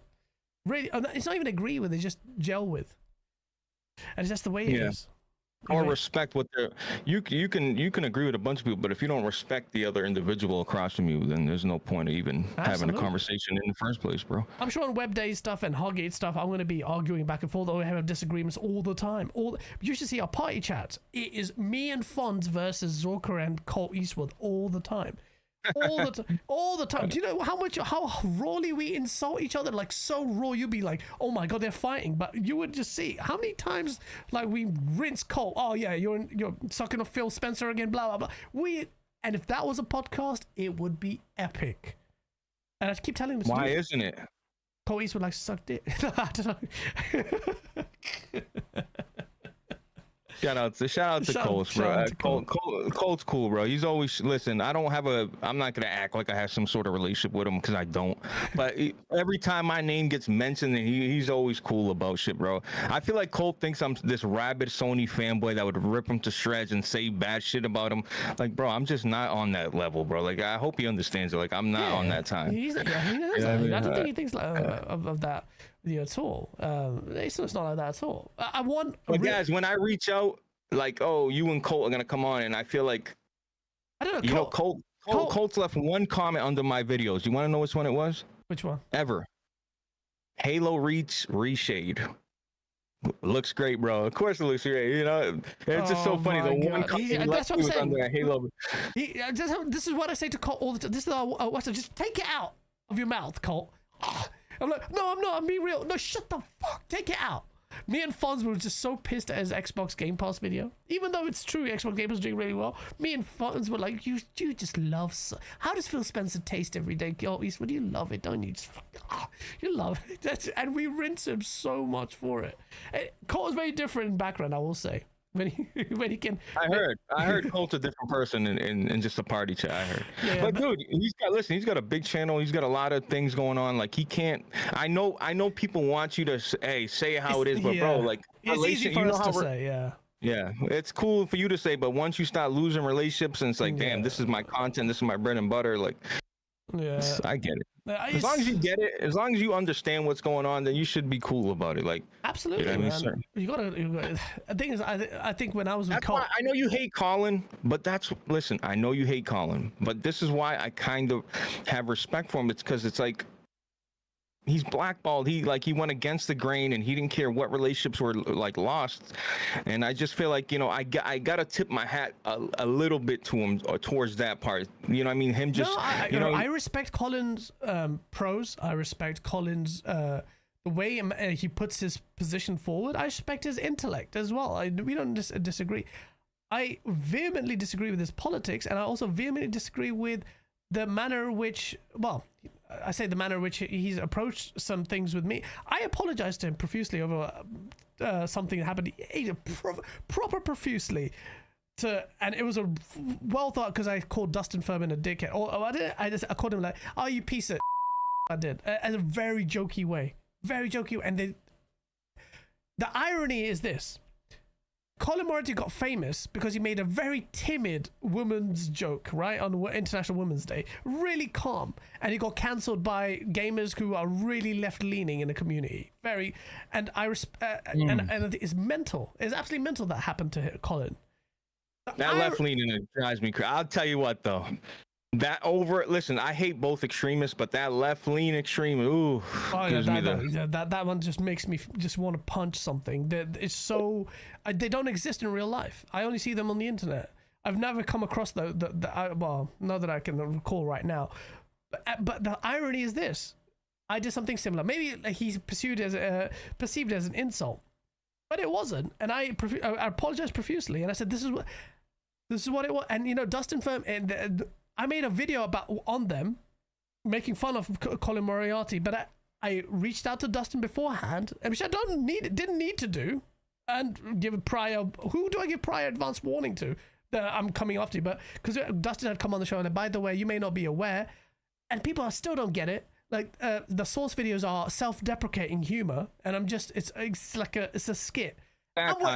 It's satirical content, and I'm wearing a freaking straight jacket. What the frick is wrong with you? And then they took it to offense, and then they said, "Oh, you bleeped that," and then you sent Dustin a really weird video. My weird video is me driving the car. Like, Dustin, what the heck? You canceled me, huh? You unfollowed me? Okay, and that was it. It's just a jokey video. You send me those videos all the time, bro. I sent Jeff Grubb. I was like literally 50 videos in the shower, and they're like, "Get on, you prick! Get on, you fuck!" Just taking the piss because I'm just weird like that.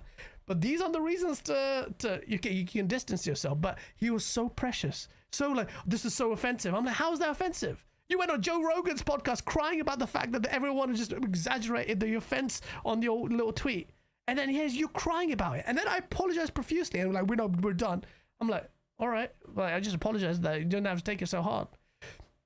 And that's why I'm like, oh, you're a dick. And then he's called me out some massively thing. He's like a pro-Zionist, unashamedly pro. That's how he's announced himself to be. And then he's talking about me to his brother, like, this guy's an asshole, called me a Zionist. I'm not even Jewish. I'm like, it doesn't have to be Jewish, you dumb fuck.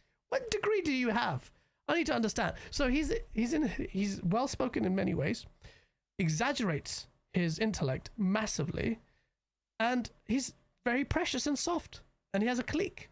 And he's, I think, has an ulterior motive to a lot of things. Yeah, I wouldn't oversell his good graces. Because that's my reading of him as a person.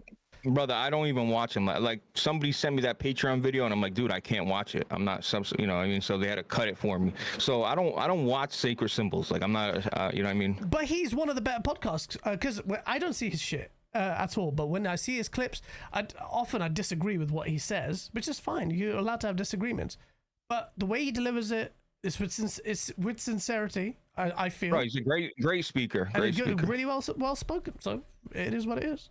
But fuck it, he's prick. Hopefully you guys can, Yeah, exactly. It is what it is, man. Standard, bro. This is what happens, though. People like one thing. The podcast scene is so full of politics. It's so full of bullshit and so full of fakery. It's so backbiting, and we're all guilty of it because it so happens straight away because you never like someone.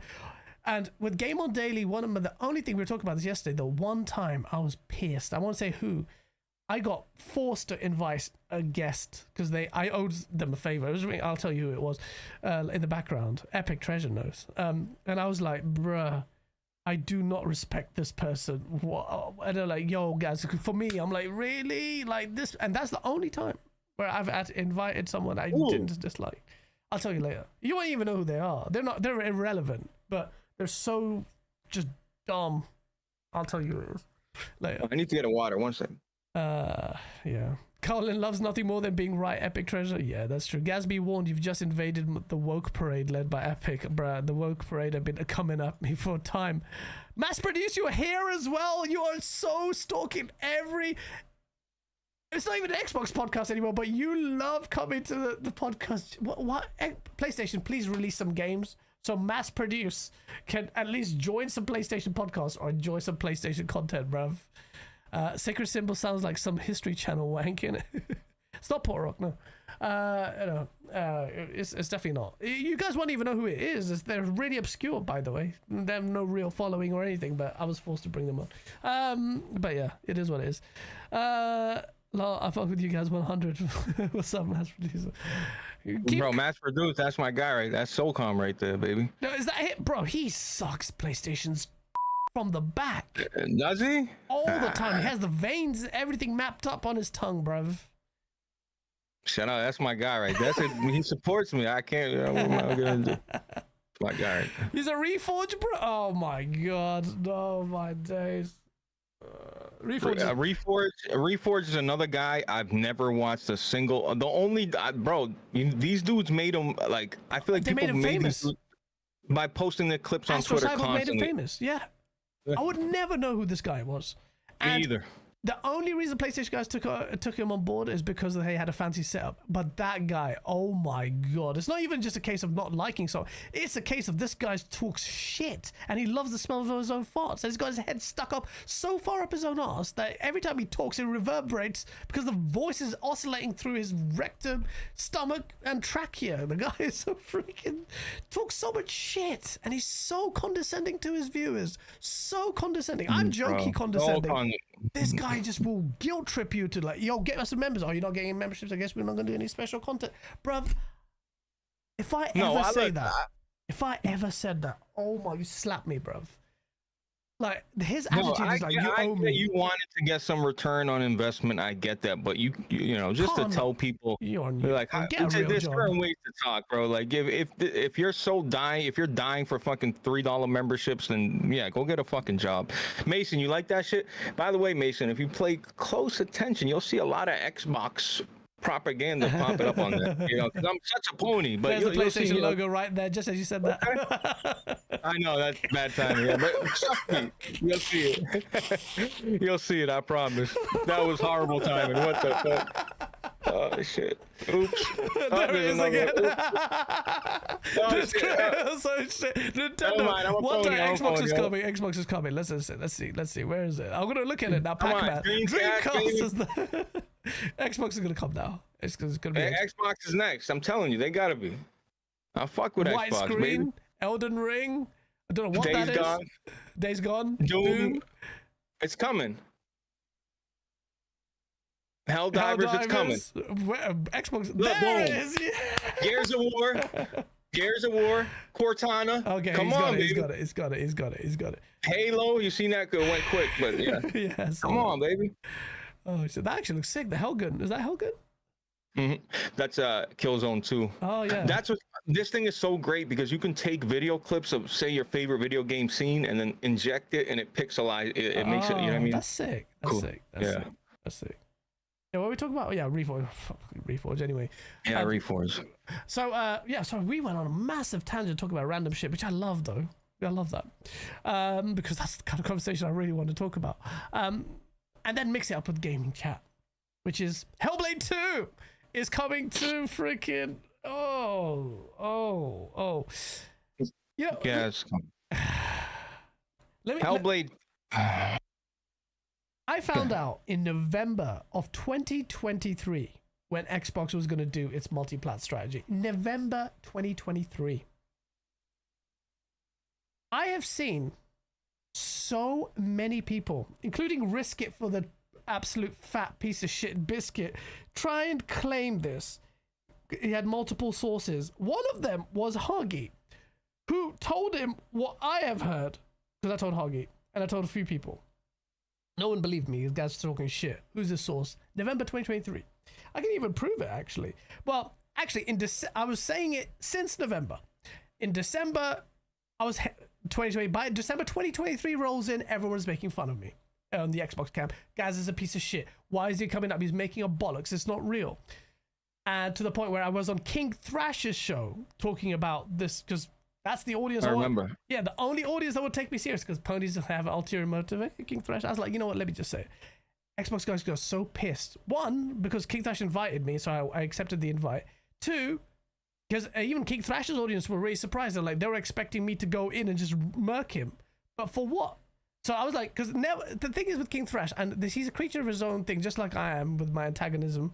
A lot of people won't take him seriously. So when Alex comes in, he'll insult him, or someone will go in and there's just a pissing contest, or even freaking Big Cloud. He just can't even freaking conversate with him sometimes. He's just they just don't get on. I'd come in on a Sunday evening. I'm just murked. I was chilled mood. I was like, yo, what's up? And he was really, really respectful. I'm like, yo, what are you saying? Had a full-on conversation with him, and I was talking about Hellblade 2.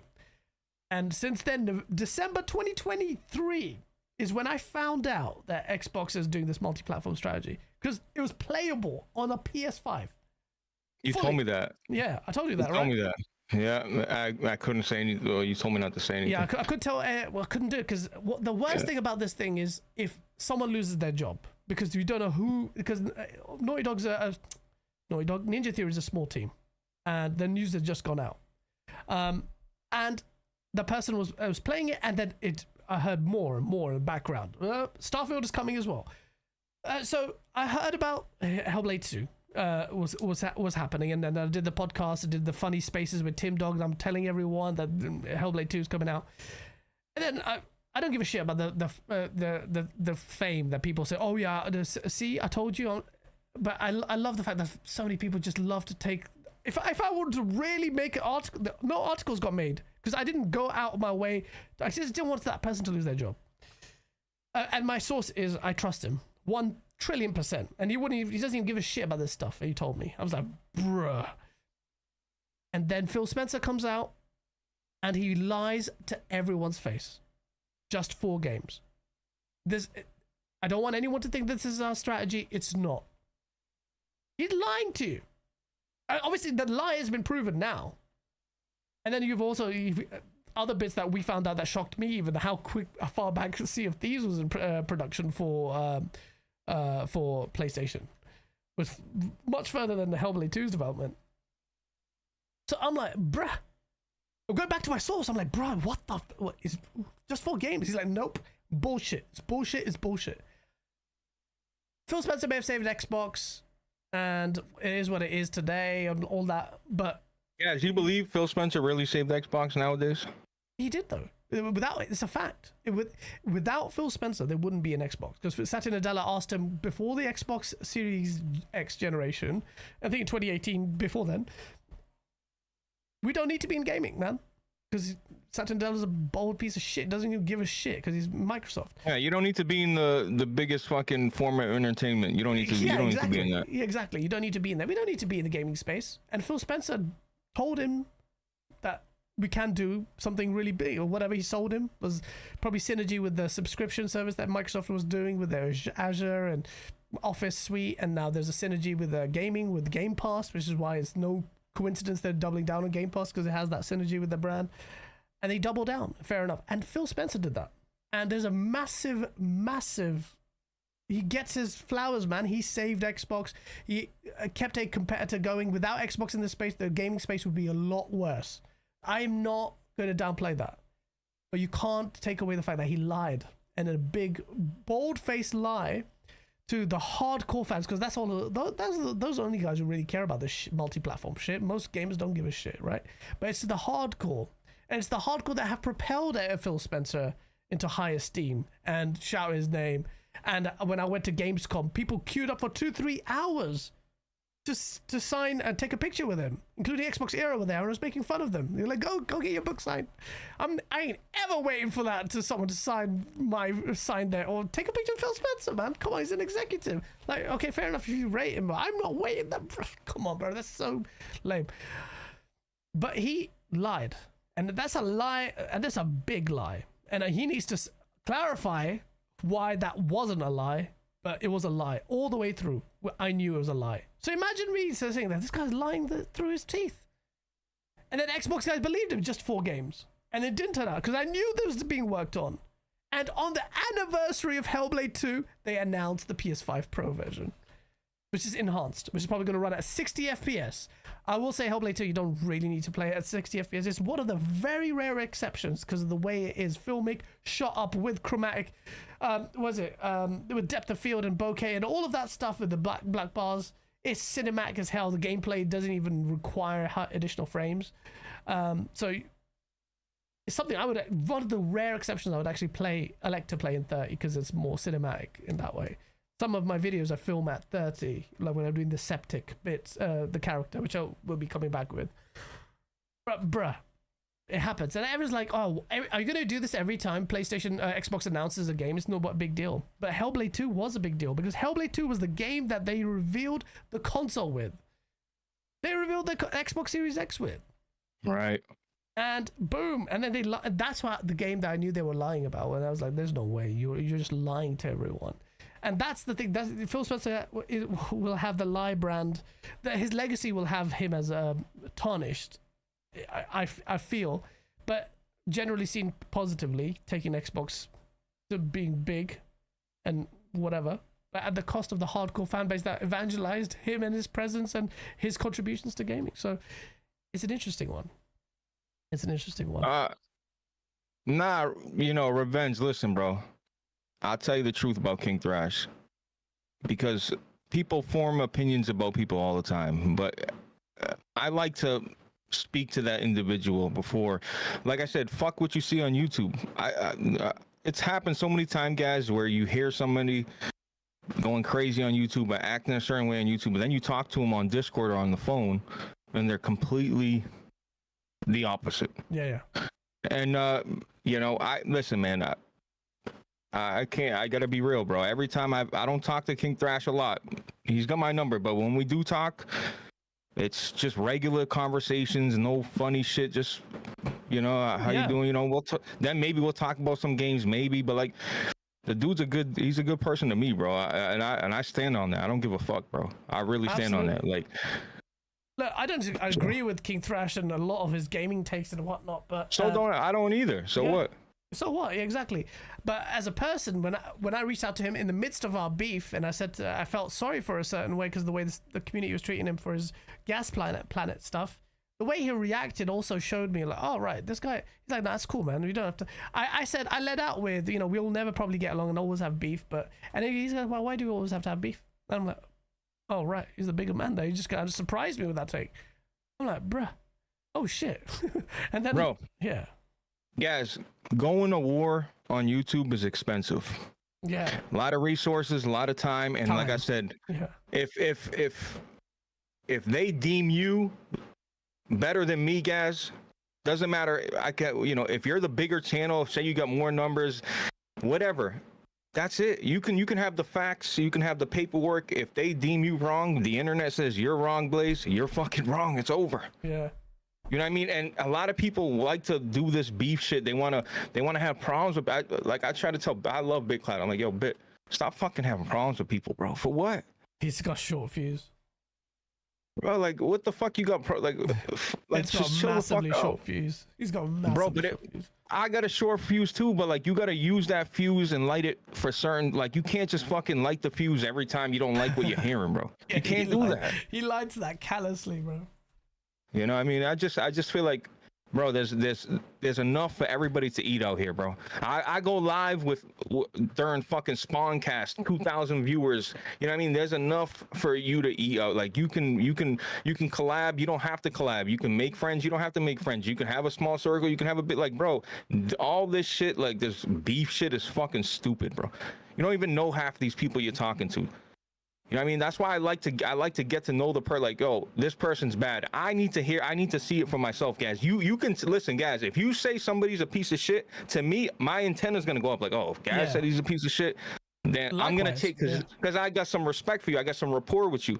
But even then, I still have to see it for myself. Absolutely. If somebody's treated me good their whole life, I go off that. I go by base. If he treats me good, I can't just have a problem with him because you got a problem with him. It don't work like that to me. That's it. James says he dropped more N-bombs than Obama did drone strikes. that he did, bro. I'm pretty sure that's pretty what he got his channel killed, bro. You know what it is too? I feel like people, they hear how people talk, if they have slang, or they go after their vocab, and they think that's that's who the individual is. They have no, they're this fucking in this lane. They have no growth. They can't do anything else. But that's far from. Yeah, but this is the fallacy of people judging, making snap judges like us, like earlier, later, bro, what's going on? But it's like. Yeah. When you're on, and King Thrash is an entertainer, and what, bro? Even when we were having our beef, I used to go back to my mates. I'm like, I never do this. But other people, like bottom of the barrel. What's his name? Koala boy. What's koala? Koala. The guy who looks like koala. Forgot his name. Reforged. Not Reforged. X-Vault. When he makes, I don't show it to my friends. Like if I show it to my friends, it's embarrassing. I'm like, look at it. They've seen it and they're like, oh my god, mate. And my mate who's Dean, he just watches. He's like, mate, who the fuck are these losers, man? How do you have the stamina to deal with these idiots? I don't show that video like because X-Vault's content's bollocks. But when it came to King Thrash, his retort was so funny. I had to say, yo, guys, you need to check this out. This guy's hilarious. You need to see what he's coming. I hadn't seen it. I was like, you need to watch what he's going to say. I guarantee it's going to be funny. And it was so, me and my mates were crying with tears in our eyes, man. We were like, called me a broke Joe Pesci. The way he does it is so funny, man. He's paused my face at the most awkward angle. He does it so well. Like, and my face is like that. He's like, look at this guy. And he was grilling me, and me and my friends were crying of laughter, man. Almost rolling on the floor like, this is sick. And that's when I did my little rap video as well. And I had his voice playing over it. It was also just, his voice carries so well. And I get it. Some of the shit he says is insane to me. And that's fine. But so entertaining. The guy has videos where he has black video. Just nothing on screen, bro, and just but nothing on screen, bro. But just his voice carrying the whole thing, and it just captions his name and what he's saying coming up. That's it. Who does that? No one does. Yes, because people think everybody always, Blaze your room, like this shit don't fucking matter. Yeah, you know what I mean? Like, bro, some people are charismatic and entertaining by themselves. They don't need nothing. You know what I mean? And I just feel like people, man, I don't know. People are weird, dude. Like I said, Thrash, I heard the worst about Thrash. You gotta understand. Yeah. I hear it all the time. I hear it all the time. You can't land on the fucking gas giant, and I said to myself, what the fuck is he talking about? Guy, you can't land on no fucking gas giant. I remember talking to him, but I'm like, yo, what the fuck are you, but, does anybody understand it could be a fucking probe and shit like that? You know what I mean? So he made me laugh. That deep, I was just like, bro. Yeah. The general but point. He's good at that. He knows his, like, I like astronomy and, like, all that shit, space, and he's really into that shit too. So, but like I said, bro, it's not even a Thrash thing. I just feel like you can't take someone's opinion too seriously. Like Thrash said that, PC gaming sucks because your Windows screen pops up and you can't full screen it. Some shit like, I'm like, bro, what? That happens once in a while. If it does, you just when it comes to PC gaming, I always tell them, I'm like, Thrash, bro, just try it. You know what I mean? If you ever try it, try it. But it's not this big mess of a deal. It's not hard. You just click the game. You use a DualSense or an Xbox controller and play the game. There's no rocket science here. Like, I was just thinking today as I was playing my game. For random thoughts in my head, I was just imagining a scenario where at the PC, I'd built him a rig and the screen, 4K OLED, everything, and I sat King Thrash down and he played the game. And I'm not there, so there's no like observer's bias there. He's not influenced at all. I just want to see like a camera view, like a fly in the wall of this. You see the little King Thrash just coming and just like, let me try. Wow, this should look good. I wonder. Wait, I didn't know you would enjoy it, bro. It's like shit. Oh damn. Bro, it's gaming, gas. It's gaming. It's gaming. If you like the high fidelity, I used to do this too as a console, as a place. I used to record my PS4 Pro, talk about HDR, talk about the fidelity of the game and the textures, and look at the visuals and the rocks and the water. I love, one thing that impresses me about games is water physics. Do they have good water physics? Yes, I always, if you have bad water physics, it's kind of like, damn, bro, your water fucking sucks. But that's just shit I pay attention to. But like, bro, PC gaming is like, if you like that type of shit, it's on steroids. It's made. That's, you know, people keep saying, oh well, the PS5 version's 4K, brother. I can run anything at 4K, but if the textures are on low, the shadows are on low, the you know what I mean? Like, people don't understand that part. They just see 4K and they think, oh, it's the best version. No, 4K is just a resolution. That has nothing to do with the game's gonna look like.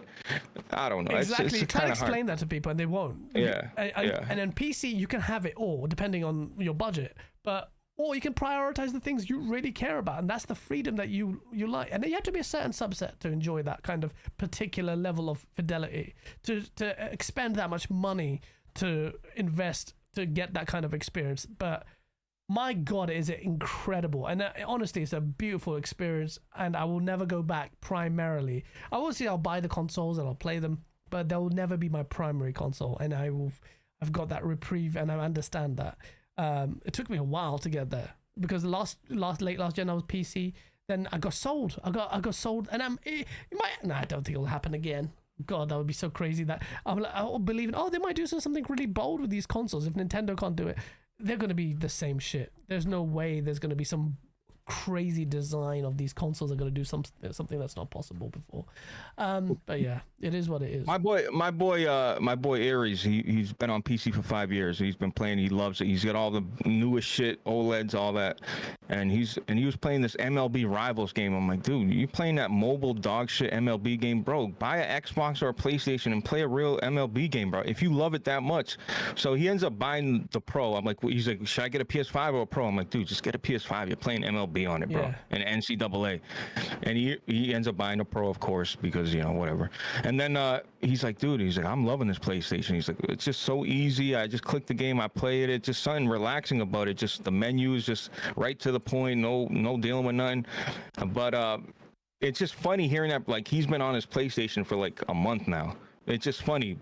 It's just so weird, but he's like this big PC guy, but that went back to, he hasn't been on console since the PS3, and now he's just sitting there enjoying a console again, which he's been a keyboard and mouse guy for 5 years. So it's just funny to see that I feel like if the right game's on the platform, you can enjoy it. It doesn't matter what game it is, if you got a game that you enjoy, keyboard, control, it don't fucking matter, bro. You're playing the game to enjoy the game. That's it. And I feel like these consoles, they come out, they're behind the curve in terms of graphics and shit like that, but I feel like these consoles have done a good job keeping up. You know, like the visuals look great on these consoles. They really do. No, look, this is the exact same thing that happened to me late last year when you're talking about, going. So I was on PC and then getting back to console, and the ease of use you can't deny. And with the Xbox's quick resume stuff, which I really miss, because that changed my gaming habits for the most of this gen until now that I've gone PC. And I sorely miss that quick resume experience, because that was amazing. Bro, I critiqued that so bad. I critiqued I'm like, oh, you guys are fucking crazy. When you gonna be in an instance where you go to Call of Duty, switch and go to this and go to that? But you know what? I really was hating for just the hate. I'll admit it now, but that's just funny that you bring up quick resume, because everybody always flaunts that. I'm like, yo, what is the? And I have an Xbox. My ADHD was perfect for it. It was amazing. Yeah, it wasn't like it didn't always work, because multiplayer games would sign out, whatever. But it felt weird. Like I'd go back, because I talk about Dead Stranding. I'll go back after 3 weeks. I'll go back after 4 weeks. If I turn on my Xbox and go in and play Dead Stranding, I'll be where I left off. And it's so weird. I'm like, I cleaned my room. I took out the freaking power cable, vacuumed and everything, put it back in, and still where I started. Shit's crazy, man. And that kind of feature I will always love. And there are always pros and cons to console and on PC. From now on, I'm going to be making fun of console peasants a lot. Remember that I have to explain, and it kind of takes away from the art of when you have to explain the nature of your content and the satirical nature of it. But I'm going to be weaponizing console peasantry and all of that in my content. For those of you who are watching here right now, understand the spirit of my content, which no one understands. And don't take it to heart, because I'm not literally making fun of you for owning a console, but it's just for the memes. It's for the Vine, which is ancient. By the way, I don't know if I can say this. I guess I can. I played Battlefield, the new one. Yeah. It's like, it was jarringly slower than like. What? You wait, hold on. You played the new Battlefield? Yeah. Yep. Bro, I'm glad you brought that up. Actually, I was thinking, well, there's a topic that I forgot to add, and I knew. You can. I can send you the link here. Bro, send me the. I signed in and everything. You gotta pick a. Bro, they got like a date, 7 o'clock Saturday. Like you gotta be there. Yeah, you gotta you have to pick out of dates. You can't just jump on the game whenever you want. It's like a certain. Oh, is it? Right. Are you okay to talk about it? I don't know. Fuck it. I just did. Whatever. I won't say anymore, I guess. Yeah. Just be careful. Okay, so right, we'll talk about it in privately, but. Yeah. Okay. But it's. Okay, just don't. You have signed an NDA. Okay. But I will say this because that can get you in trouble. Back of what you've just said, that is you won't say anything, but there are freaking weird PlayStation guys who don't give a shit, or clip something, or just opportunists who will clip it and they will go to share. Twitter if you want to. They will do it 100%. There are anonymous motherfuckers will say. I feel like people are leaving their opinions on Twitter. That's why I was comfortable. Are they doing that? I've seen someone say, something. Okay, I haven't really seen that. I don't know. I'm a bit concerned about Battlefield. That's why I'll say, and I haven't played it. And I'm waiting for it to go in.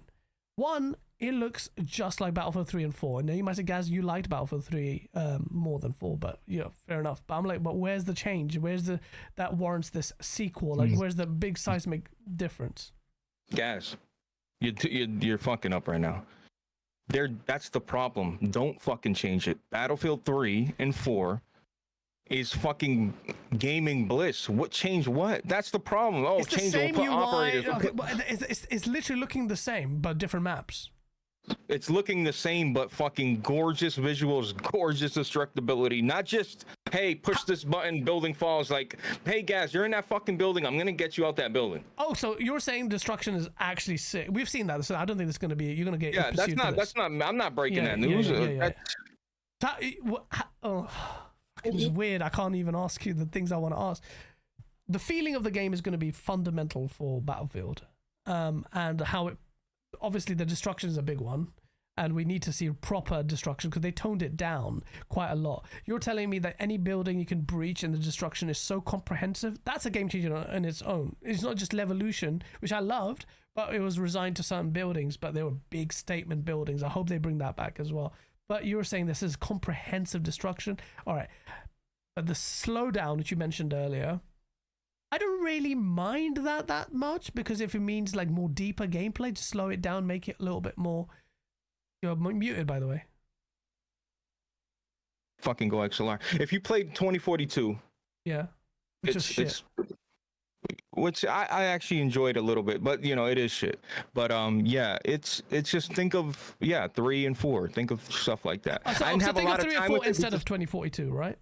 Right. Okay, that's I didn't have a lot of time with it, guys, because I literally was sitting there like just dozing off and I'm like looking at my emails like, what the fuck? I'm like, shit. And I had like and by the way, it's not like they just say, hey, here's 25 RPGs, shoot at whatever you want. It's like you only, it's like. I didn't get this email. I need to check it. But yeah, bro, I signed up. One of the first ones to sign up. Right. I don't know, man. I hope so. This week we found out. And this is the big one. I don't know how you're going to save this. Battlefield has got different classes, but you can use any weapons on any class. That's not Battlefield 3 and 4 that we know. That's more 2042. That is that's the new shit you like, right? I hate the new shit, bro. I love Battlefield 3. Go back, bro. I'm a Battlefield veteran. Battlefield 2. Carcand, I was there, bruv. Battlefield 3. Bad Company. I got a montage of Bad Company on YouTube. Just me and my friends goofing out. Bad Company was amazing. Battlefield 3. I was so good at jets on PC that people thought I had a joystick. Damn. I have my stats up as well. Shout out to you, bro. I suck at the jets, bro. I can't fly them. I can't do it. Jets were amazing. I'm like Top Gun on that shit. Yeah, Battlefield 4, I kind of fell off. I'm doing more ground combat. Battlefield 4, I kind of fell off because I was PlayStation 4 main, and then you remember the first 2 weeks of the Battlefield 4 error, and then people dropped off and they fixed that problem months later. By then, everyone had walked away, and I was on PlayStation, funny enough. So that's why I didn't go back, and by the time I went back, I was just getting destroyed. I didn't really know the maps that well. So I hope there's a few things I want in Battlefield 6. Please, and people might think this is just so irrelevant, but it's not. Let us launch jets from the ground. Don't just spawn in the sky. The whole part of like you launch. I'm gonna bring it up. Like Battlefield needs to. You can't tone down. If you followed Battlefield's, what the hell's wrong with my keyboard? You follow, bruv. What the hell's going on here? Oh shit! Am I typing up? No, it isn't just me. Battlefield. If you followed the development of it through when you were on the forums, and I used to be on the forums, when they introduced Battlefield 3, they started talking about lowering the complexity threshold, which basically meant make games easier. And I hated that. And that's when you started to see the demise or the downfall of Battlefield, when it started to really kind of cater for casuals. You gotta check your emails, because people are playing this shit on PS5 too. I think I might have got it. I've got so much shit in my emails as well. But the first thing I thought right away that it was it's Battlefield. I think it's Battlefield. Battlefield is back. I wanna say that, but I don't want to say too much. But it's definitely slower. It's definitely way more slower. Way more slower. Is it way more slower? Then I'm just saying. Then the last Battlefield you played, whether that's 2042, whether that's even 1 was pretty. Well, slower than 4 and 3. I haven't played 4 and 3 in a while, but it's slower. But it feels like Battlefield. That's what I'll say. It feels like Battlefield. Feels like Battlefield. But bro, like I said, I only had like 20 minutes with it, dude, because I was fucking late. You know what I mean? I had to start playing at 7 a.m. and I fucking, But okay, well I can't. When we're off, I'll I want this kind of experience. I know this is like a bit far fetched. This looks like a next gen game, bro. Is this the jet scene? Oh my god. Battlefield 3, by the way. How many gens old? Crazy. Obviously on PC. Shout out to Michelle and her YouTube video. But yeah, bruv, it looks mental. And I dreamed of the jet.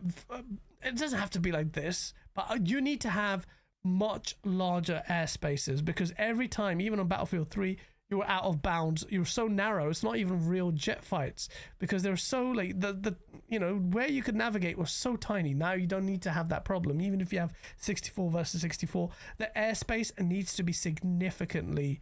I might tempted to just get Battlefield 3 and just play this again on my PC, bruv. Bruv, it is sick. That shit looks like a fucking movie, dude. And that's a 20-year-old game? Yeah, man. It looks sick. I want to be able to fly off like you used to do in Battlefield 3 and Battlefield 2, is launch from the ground or a carrier. Look at it, bruv. This looks sick, man. I want jet fighters like this. Come on, bro. Come on, bro. This shit is next level. This is what I mean by like Battlefield, like, is it back to form? Like, bro, Battlefield always pushed fidelity, realism, grittiness. Yeah. That's Battlefield. A million attachments. You know what I mean? Just so unbelievable good, game, right? Good. Yeah, bro, that's the kind of shit we need. We need to see, you taking it to the next generation. We need to see that kind of fidelity and features up, like in the sky. You really see volumetric clouds that you're navigating through.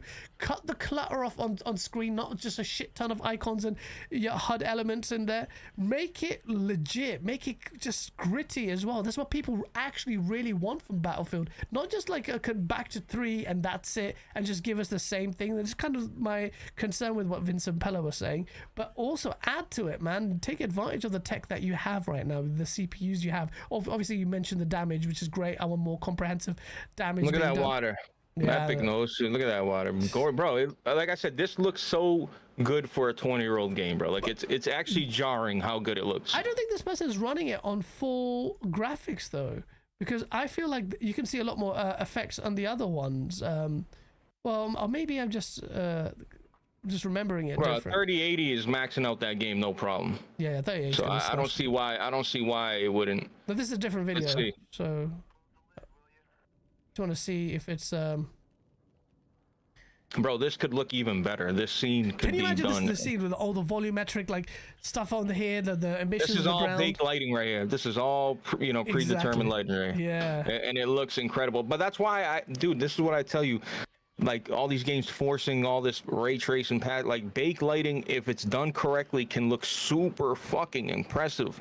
I'm not really against can, guys. I'm not against baked lighting at all, but I like the fact that, and this is what Alex was having an issue with game developers like almost now going for a minimum, like Doom Eternal, Doom the Dark Ages has RTGI. It mandates that on the PC front, and a lot of people are just annoyed about that. And I'm like, well, I actually think that's good, because now we're starting to mandate this kind of ray tracing. You'll start to really see developers make use of it, and the technology improved to facilitate that. So I don't know, man. I'm actually okay with it, but think about what this could look with ray traced or path tracing. Bro, ridiculous. Mental. Path tracing is so game changing. It's funny. It's funny now you talk because now you get the 5090 and the X3. You know, it's funny now he wants this. Yo, 100%. Where do I rank Dark Ages? I ranked. This is the order in my opinion. It's still Eternal #1, Dark Ages 2, 2016 3. And I'm about to beat Dark. Like I'm at the last boss right now. I died a couple times and Gaz was like, "Yo, are you ready?" Oh, is that what you're playing now? You're almost at the last boss. I'm on chapter. I don't know. I'm almost at the end. But Dark Ages at first, like guys, I'm like Rev's like sending me like video of his TV and this and that. Oh, bro, and I'm like Rev, it's okay. It's slower. But then he's like, dude, just get to chapter 6 and shut the fuck up. I'm like, okay. And I get to chapter 6, it starts to open up. It's not even about chapter 6. It's about that parrying system finally like clicking in my head. Yeah. Like I just got it. You know what I mean? But it's definitely slower than Eternal. Eternal's way more, I'm telling you. But it clicked with me. Like it clicked with me. The map design, the finding the secret, finding your way. Like it was cool. I'll fuck with Dark Ages. I think Eternal would be #1 for me. Dark Ages 2 and then 16 3. You agree with that, right? Yeah. And dude, I gotta go back and play 2016 because it is an excellent game. You start off the pistol, bro. They got rid of the pistol. I love that little pistol you start off power with. Up. Yeah. That one shot was pretty powerful. But I liked the pacing on Doom. I'm really enjoying the Dark Ages. The only thing I feel, I just liked the gunplay more. A little bit of bloat too. Listen, the dragon. Actually, the dragon stuff, I'm not a big fan of. I think the mech and the dragon thing is cool for a segment, but not to something you rely and go back to. Like yeah. I think I felt that's weak. You know what I mean? It's like, come on, it's weak. Like you're extending the game at this point. You're trying to make the game bigger than it has to be. Exactly. I feel like those are the weak points in that game. They are gimmicky. They're really gimmicky, and I feel like you need to pare that back. If you're gonna do it for like a one mission, like you just said, just a little change of pace. Quite nice. It was fun. That's it. Don't put us back in there again. And I don't think it's that meaningful gameplay. It felt gimmicky as hell, especially with the parry stuff. The dragon stuff is not that great either because it's really janky, almost like AA jank. Like you right click or whatever you do on dodge to the left. Dodge, just like the dragon's like this. Like this is jank. And then you have to shoot. You have a little timing to shoot. It's like, come on, man. This is not. My thing about Dark Ages, Martin. I'll say this. I feel like this is Doom at its peak, bro, because I feel like they're running out of ideas. You put fucking Doom with a fucking a shield. They're influenced by the Souls thing. I'm telling you, it's a bunch of reasons why they went this route, but I feel like at this point they're out of ideas. I don't think so. I think it are so good at building first-person shooters, and I think this was an incubation project that they were thinking about, and influenced by obviously your Elder Scrolls and other Soulsborne. They are influenced by it, yeah. You think so too? 100%. The parry window, the shield, more melee combat, and Doom. It's obviously that they've definitely and I think that incubation project, they gained steam, and they're like, oh, we can really do this, and we're taking it back in terms of like the storyline. So it doesn't need to be treated like a mainline sequel as well. Like it's a story that they're telling. It's like almost they'll treat it as far as story canon is concerned as a little Doom Eternal's music here. Yeah. Dark Ages got good music, but Doom Eternal's they got Doom rid of that Eternal's way composer. Yeah. Oh. Doom Eternal's music is way better, and that's a big thing as well. I feel like a lot of people like the music's worse. It's not worse. It's that it's more scarce. They don't play the music as often, which is Bro, even the UI, bro, with no Eternal, UI. bro, the Eternal, it's like you're sitting behind these teleporters that you can customize and chain and earn more things. Like it just. Oh, I don't know. The place where in the ship where you used to. Yeah. That was an interesting element. They've replaced that completely. No, what's the thing now? No, now it's the menus. That's what bro, honestly, it felt like and the menu stations that you get. You know, low. Yes, you know what the menu felt like? It felt like a UE5 game. The menus did. I swear. Like that's I was almost fooled by it. I'm like, whoa, what the fuck? But listen. Bro, id Software is top tier developer, top tier developer, one of the best in the industry. That's a fact. And don't get it twisted. Like we're critiquing because we're just being honest with our views and opinions. But that developer is a top tier developer, top 5 developer. Period. It is, man. It's a developer I've loved for years. I used to play Quake 3. I would say semi-professionally because I played the Quake 3 world champion Sujai Roy is in his cafe. I used to follow him and I used to play. I still remember the IP of the server that I used to play on Quake 3 online, and I had a 56k modem. I used to wake up at 5-6 in the morning, I kid you not, play the final level on Ultimate Nightmare to play Zero, the main boss, and I used to play an hour before Aim Trainer was even a thing, before I even knew people were doing things like that. I was just doing it on my own, just practicing, because I wanted to be good at Quake. I had a Quake clan, and my schoolmates, who were absolutely dogshit gamers, were in that clan called the Corn Clan. I wish I could bring the website up. I loved id Software. I fell in love with Quake. I'm making a video. I've done the intro. It's actually of my streaming PC, which I need to. If I lose the files, I will cry because the intro took me so long, but the music's so sick.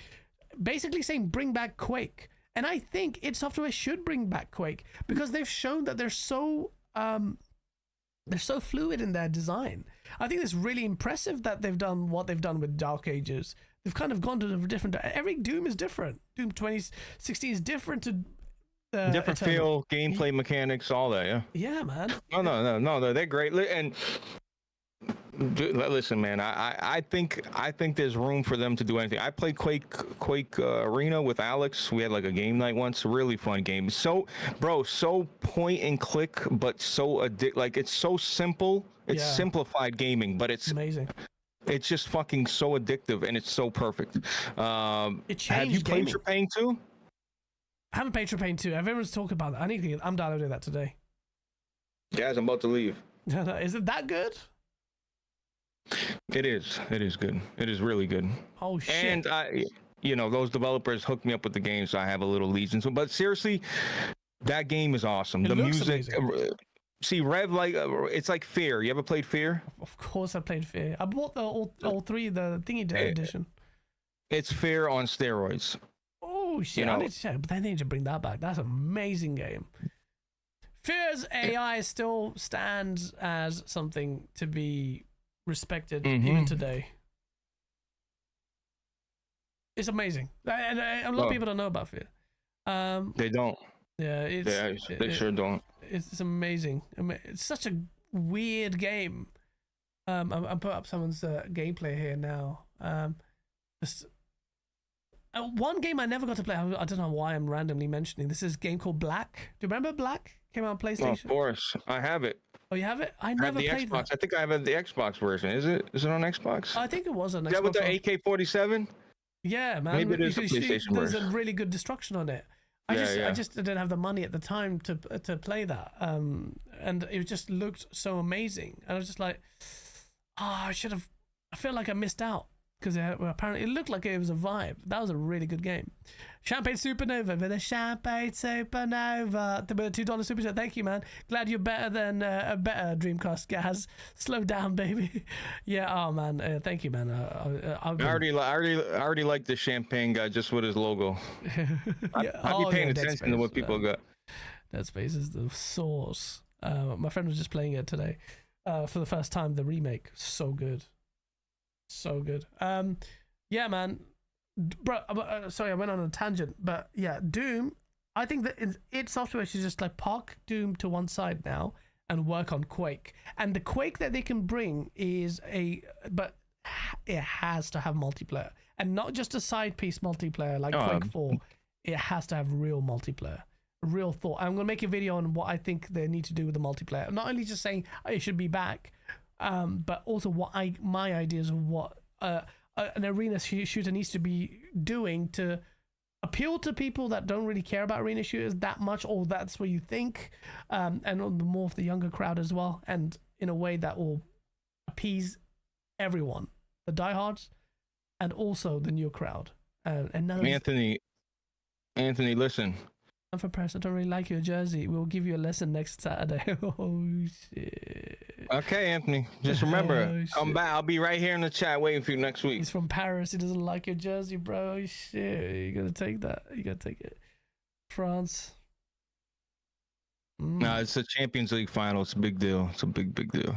Oh, shit. But Inter Milan's my team. It's an Italian team, obviously. But bro, the fact that my team's even like, imagine my team's like indie developers, and they've made this. They keep getting to the finals.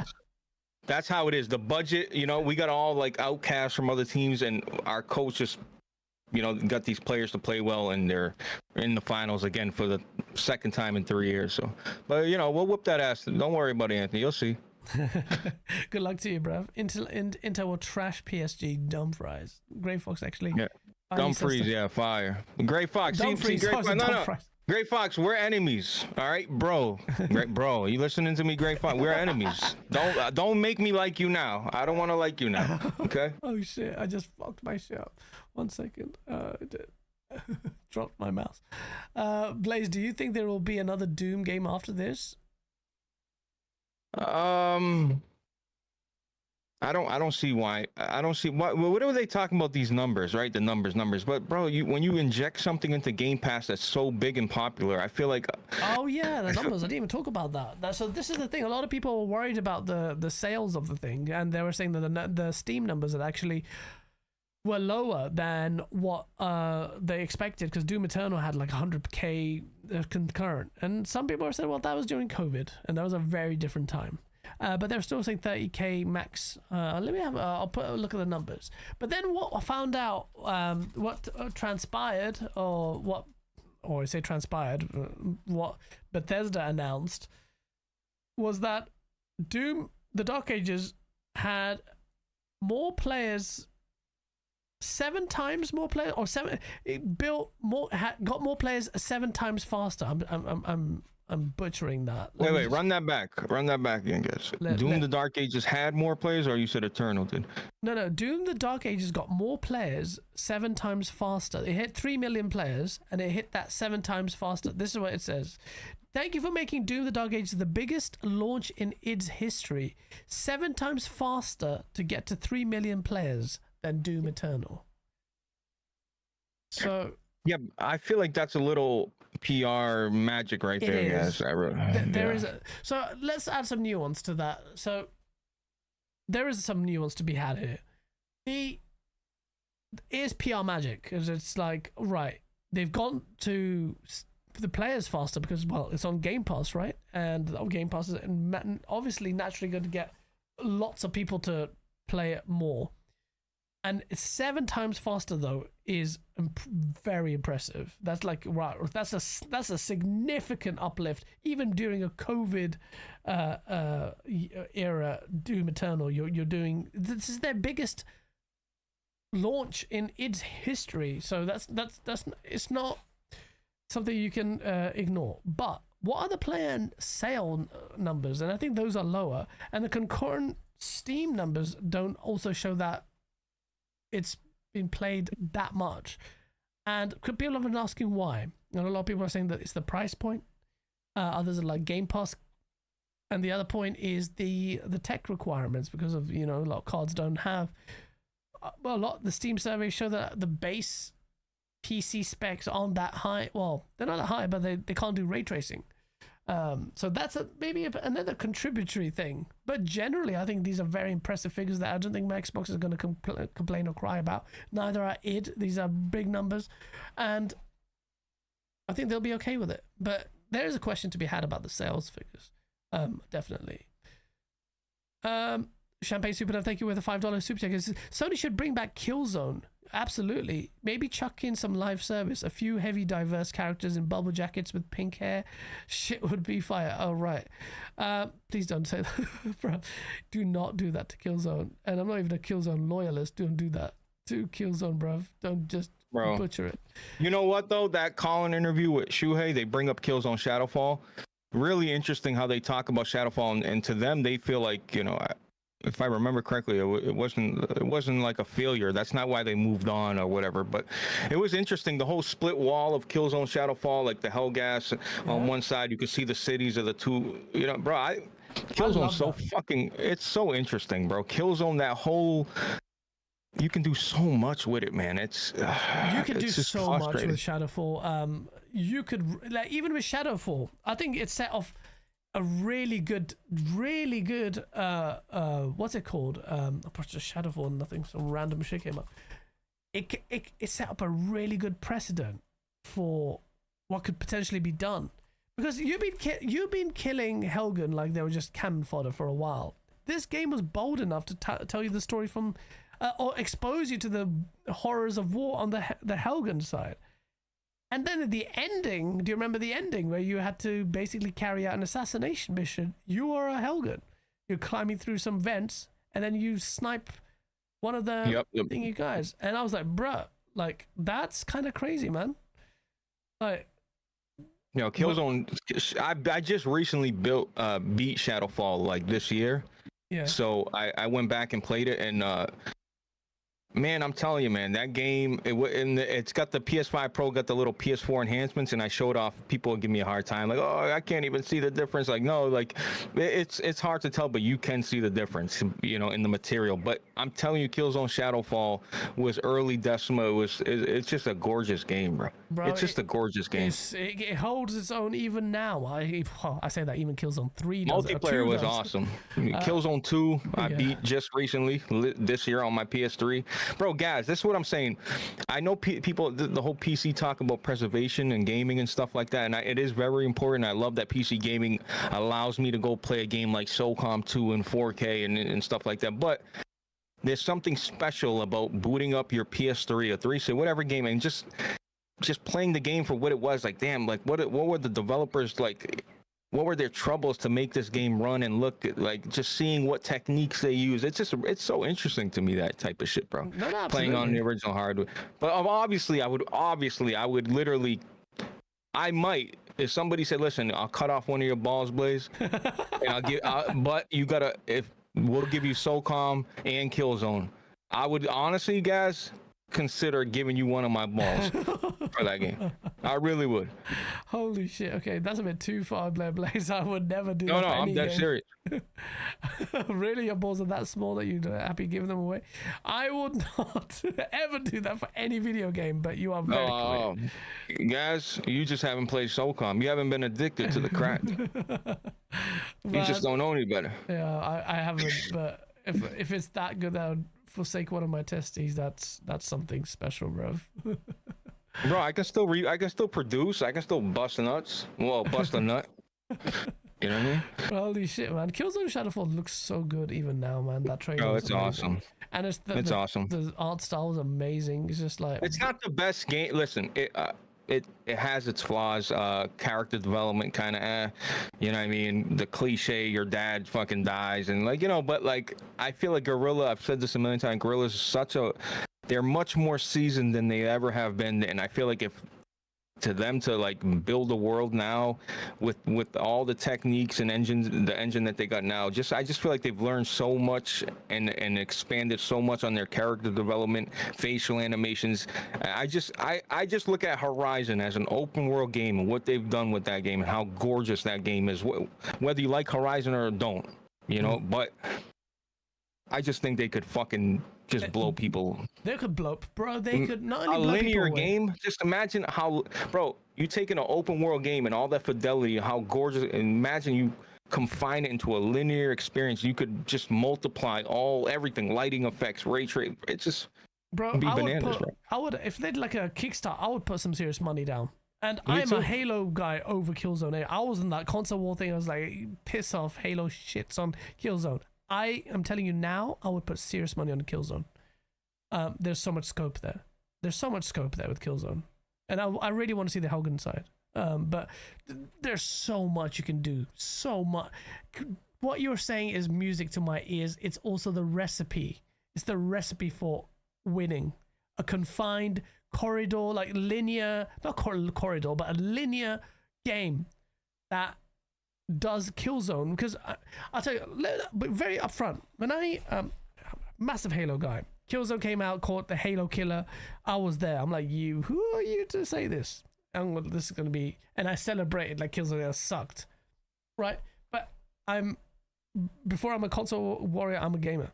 I played Killzone, knowing the reviews were shit and stuff.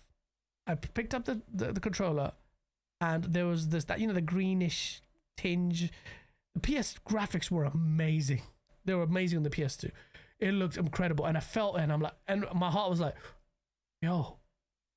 I felt like there's greatness here. You know when you saw the guns on sight, the green little thing on the scope, the little red dot, yeah. It's just like there was a feeling there. I'm like, this is done badly, but there is something really special here. Like there's potential here. Real potential. Killzone 2, they did that. I wasn't that fond of the feeling in Killzone 2 as much as Killzone 1. There's the aesthetic of it, but they smashed out the park. 92 like whatever it was, amazing. The way Killzone with that the DualShock 3 is probably the biggest piece of dog shit controller ever, but the feedback, I don't know what type of rumble bullshit. When you're shooting in Killzone 2, you feel the chunkiness of it. Yeah. Like you feel it. And Killzone 2 is just a special game, bro. I'm telling you, I just beat that this year, like beginning of the year. I wish you could play on PC. There might be a emulator. You can. No, you can. You can play Killzone on PC. Yeah. I wanted the trophies. I wanted to, you know what I mean? Because I lost my PS3 account. I lost my PS3 and PS4 account due ex-girlfriend. And you know, it's like I'm not about to text my ex-girlfriend, hey, can I have the password? Are you getting an email notification about a reset password from my, you know what I mean? Like she's probably like, oh, this loser still playing video games. You know what I mean? It's like, fuck it, that account's gone, it's over. You know what I mean? But Killzone 2 is special. I mean, it still looked good. I played it on a little OLED monitor. It looked really good, bro. Honestly, it really did. I'd love to play. I'd love to play that now. I think I'd really appreciate that now. And I feel like they need to do it. The space is so boring in the FPS space. You know why Killzone has a better chance than Socom? I'm gonna tell you right now. Killzone has a much better chance than Socom for obvious reasons. One, the developer exists still. Yeah, Zipper, that's the big Zipper, yeah, that's the big one. Zipper is gone. And secondly, if you pay attention, bro, you play a game like Astrobot, okay? Astrobot, they got the Hellgas in the game. If Sony wanted to if they really hate a game like Socom, they could have put a little army guy with the buoy hat and shit. They added Killzone to Astrobot, which tells me that they still give a fuck about that. The franchise is somewhat still important to them. You know what I mean? Just like Bloodborne. Oh, Bloodborne's never happening. Bro, they added Bloodborne to the end of their trailer, their whole thank you trailer. Basically teased everybody, and they added Bloodborne again into a game like Astrobot. Now I know it's just, but again, if they didn't want nothing to do with those games, they would never even take the time to add those type of shit into the game. Yeah. You know, when Sony hates a franchise, trust me, they don't talk about it, they don't bring it up, they don't even tease it. It's a wrap. It's a wrap indeed. They need to do that. I don't know why. This reminds me of my video, bro. You should just play my video. Concourse sucks. Yeah. I'm telling you, man. Your video? I'll play that now. This is the fake trailer, though. This is the fake one, yeah. This is the trailer that had even John Carmack, the id fame, of Quake fame, the head of it, he had to comment and come out and said, I think this is fake because of the myriad of animations are just, there's no consistency, there's too many variations. He had to come out and say, because Sony didn't say anything, they kept quiet. They were just getting the hype built up. Such a sneaky thing. But well, the funny thing is, when they did release the actual, the real version of the trailer, it still looked very impressive. And I feel like the fakeness of it, they laundered, they got away with it by, you know, let's see, here's the actual one. Let me show you. I need to put this on my stream deck. I don't know why I'm not able to do it. Obviously very different, but it still looks very impressive. It's still impressive, yeah. Very impressive. You'll see it later on. And now you can start to see, like, okay, so there are the blemishes there. And just think how old the PS3 hardware is, though. Like, it's fucking a dinosaur, bro. Yeah, it is. You can see the textures of the ground on the ship stretched out, and now it's like, all right. And people were like, oh, the Xbox guys, me, and they're like, yeah, you lied. Clearly, look, this is very different, but it's still very impressive. It was very impressive. It still looks impressive. Look at it. Look at it now. There's points when there's like a lightning storm. If you look up if you look up 4K Killzone PC emulator, just look that shit looks ridiculous, bro. Look at the blood, just awesome, bro. Yeah, man. They need to bring that. They definitely need to bring that back. Yeah, it's crazy. That's the kind of shit that we need to see. A little bit more belief from PlayStation into the IPs that really matter, man. And this is the problem with PlayStation. They just don't give a shit. Champagne Supernova, thank you with the $2 super. Killzone is the department where PlayStation gas games go. Painful, Blaze, man. Painful. They greenlit so much absolute trash. Jade Raymond got her own studio, and then she cut from there before the game even got its first public pay. She's done that a million times, walked away from shit. My thing is, that's where the problem lays, guys. You see?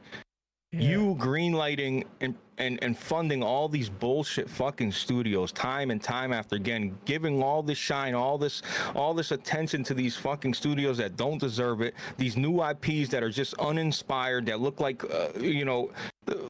it's so frustrating to know that you have beloved titles in your library that people ask for, but you decide to ignore the majority of people that ask for Killzone, Resistance, Socom. Why? Because you want to go and make something. You think people they're trying to be You're never gonna be Fortnite. You're never gonna be Call of Duty. Those are just. It's just so frustrating. It's just so frustrating to give all this money to these other developers and they fucking waste it with this fucking uninspired trash. It's so dumb. It's so dumb. Sorry, chat. I'm just gonna put my camera back on. It's so dumb, man. And very few PlayStation guys talk about that or admit that, and it's just really lame. And I'm like, well, why not? Why would you? And this is the problem. I just don't get it. It's just so. It's so. Well, you want another fucking listen? You want another Horizon game? PlayStation, is that what you want? Horizon is listen. It's an incredible game. Nobody's disputing that it's not the best looking game or has the beautiful. I'm fucking bored. Aloy is not interesting to me. I want a fucking mature first-person shooter. Give me Killzone back. Give me my fucking Socom back, you motherfuckers. Give it to me. You siphon filter. You sit here fucking playing games with this fucking trash shit, putting out fucking Destruction All-Stars and fucking sperm cells. What was it called? Foam stars. It's like, bro, give me some fucking. They don't give a fuck about us, guys. That's the problem. We're the minority now. Yep. Okay, they care about the upcoming PlayStation fans that are gonna play this bullshit and give them fucking monthly subscriptions and all this trash. It's a goddamn shame, bro. It pissed me the fuck off because, bro. Listen, let's say they said, hey, Killzone's coming out 2029. Bro, add 4 years to your life right now. Just add 4 years to your age, guys. How old are you? Very old. Don't say it, okay? You're fucking old, bro. It's like, when you gonna play this shit? That's actually really depressing the way you put that and hit the reality of when we would play that. It's insane. It's insane, man. We have to give up the idea. Like, I gave up the idea of Halo actually doing well, and I had very lofty thoughts of where the franchise could go, and it just shat the bed. And I've completely relinquished the idea of Halo Studios doing something. I'll still be excited. Obviously, Halo's gonna be Halo. I love it. I love it. Listen, I loved Infinite. I beat Infinite on the hardest difficulty. I completed. I was missing like 2 achievements, and they went and added more to it. I loved Halo Infinite. I even thought the multiplayer was excellent. The problem with Halo Infinite was you couldn't feed it. Yeah, the content. You got this game and you can't feed it new content. You're dripping, and it doesn't help 343's case of not being able to make anything. That's totally sticks and on all departments. They sucked. They did.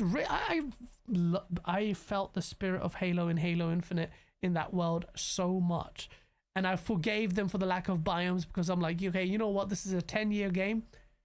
You could do so much with Zeta Halo, and they just parked it. Nothing happened. I was expecting a 3-month aggressive plan. 3 months, you're going to show us what the endless is going to be like, blah, blah, blah. Gave up. Phoned it in. They didn't even have anything. They didn't even greenlight. They didn't even concept. That's how much of a shit show it was at Halo Studios. And it looks like Bungie is the exact same thing, that they greenlit Marathon. Do you think Marathon's going to succeed, Blaze? Listen, I really want to play it. The one thing I'll say about Marathon is, first of all, again, uninspired art style. It's like it looks like it can run on my son's iPad. It's like the art style is horrendous. The one saving grace about Bungie is, I know for a fact those guns shoot well. I know for a fact the shooting is done. That's the one saving grace, that I know that at least the gunplay will be fine. But I hear opinions from various people, but I cannot put a stamp on it until I play it my fucking self, guys. Yeah, that's the one thing. Bungie's gunplay will always feel dank, and that's the only thing I want to feel. But I see the gameplay. There's always like, all right, it doesn't seem much impact there, and there's not much rush there. There's no like excitement in the player versus player combat. And it has this issue that I think Titanfall initially had, was where you can't really discern the NPCs that much. I mean, they blend in a little bit. You'll tell which one's an NPC, which one's a player. But it's just like, there's such a restrained design for Marathon. I don't know. It feels like it's a shit show, and I think it's going to... Yeah, when Destiny 1 looks better than Marathon, it's a problem. Wow, okay. That's a good point, actually. That's a very good point. When Halo 3... looks better, when Halo 3 looks better than Marathon, it's a problem. It's more just the style of it. Yeah, absolutely. It's very bland. The art style of the freaking renders and stuff was completely different to what it looks like in game. And they stole that shit as well, which is Bungie. I got a couple things with the Bungie acquisition. Okay, your PlayStation. Oh yeah. You can buy us, but we do what the fuck we want. We'll put our game wherever the fuck we want. Oh, okay, yeah. We'll sign you right now. Like, what? Bungie, if we sign your ass, if we want to make an exclusive, like, I don't understand that part, whatever. But then it's like, you have Destiny. People can say Destiny's dead, whatever. You can go check Steam charts right now. There's probably 40,000 people still playing it and I'm talking about there's no content at all. Destiny 2 is dried out. Okay? And I just feel like, bro, you got a name like Destiny, bro. People would, bro. You don't think they would flock to Destiny 3? You're on it there. 35,585 players still. 24-hour peak was 40,000. Oh, wow. And that's just Steam, right? We're not talking about PlayStation or Xbox. My thing is, you have a beloved game like Destiny. Whether you like Destiny or not, people like it. That's already a fact. People like it. They invest time in it. They spend. Dude, my most played game on PS5, you know what it is? Destiny, with 5,000 hours. 5,000 hours? 5,000. That's what PSN tells me. 5,000 hours. Great. So, you got a game like Destiny. You got the whole universe. It's a gorgeous game, awesome gunplay.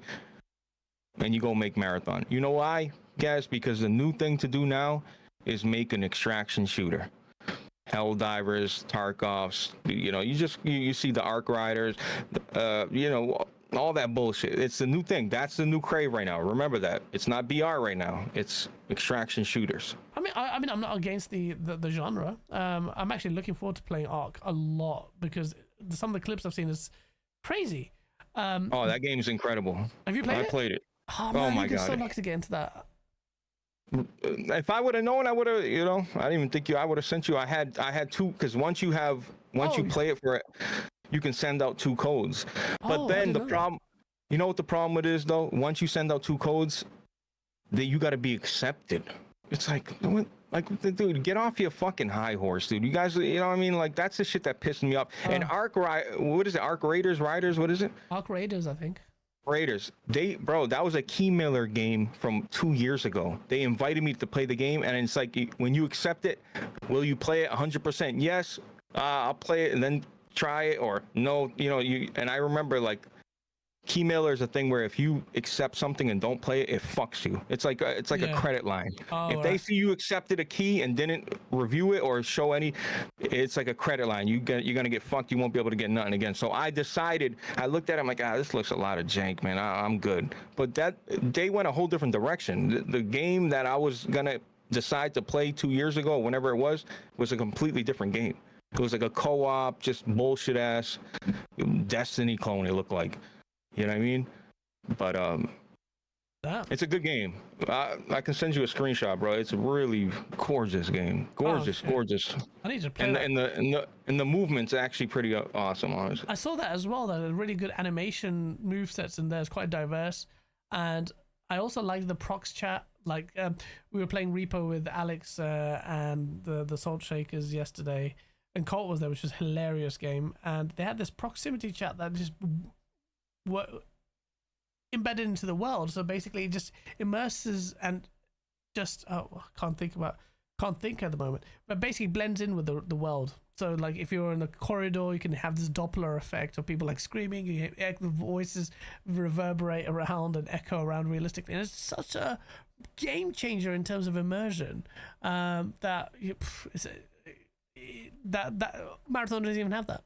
And they said they don't need a proximity check because they don't want to deal with people like swearing and shit. I'm like, bruv, do you want to be taken seriously? That's the most enjoyable part, when you run by someone and they're like, and they're begging for their life, like, please, just let me live. Yeah, like that makes unique gameplay moments it's just exactly. But I can't explain it. It's impulsive. It's like you're there. It's like talking to someone, like you're deciding to let them live or deciding to trade with them or to work together with them. It's just like, that's what's interesting about multiplayer games now. And the fact that, like, GTA better have proximity chat, bro. It better.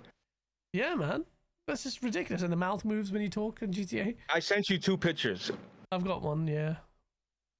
Have you sent me 2 pictures? All right, let me go back. Oh wow, bro, that doesn't even look the same, bro. On my monitor, oh my god, it doesn't even do it justice. That's horrible. Is it ultra wide? Is it ultra wide monitor? Yeah. Okay, that's but fine. It's a gorgeous game. It's just more vibrant on my. Still looks nice.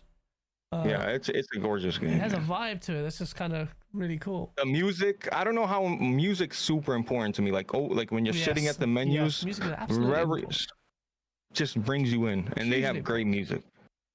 Let me read these super chats. Grey Fox with a €2 super chat. Gaz, me and Blaze made up because of Inter Milan. Oh shit, you did? There you go. Listen, Grey Fox, I've been wearing this shirt the whole time, by the way, just to let you know. And you know, it's all love here. I got no problem with you, but yeah, I've been wearing this shirt the whole podcast.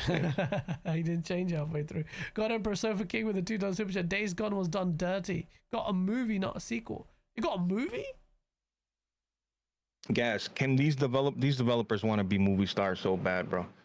It's like, I don't even remember talking about it. Days Gone got a movie? Really?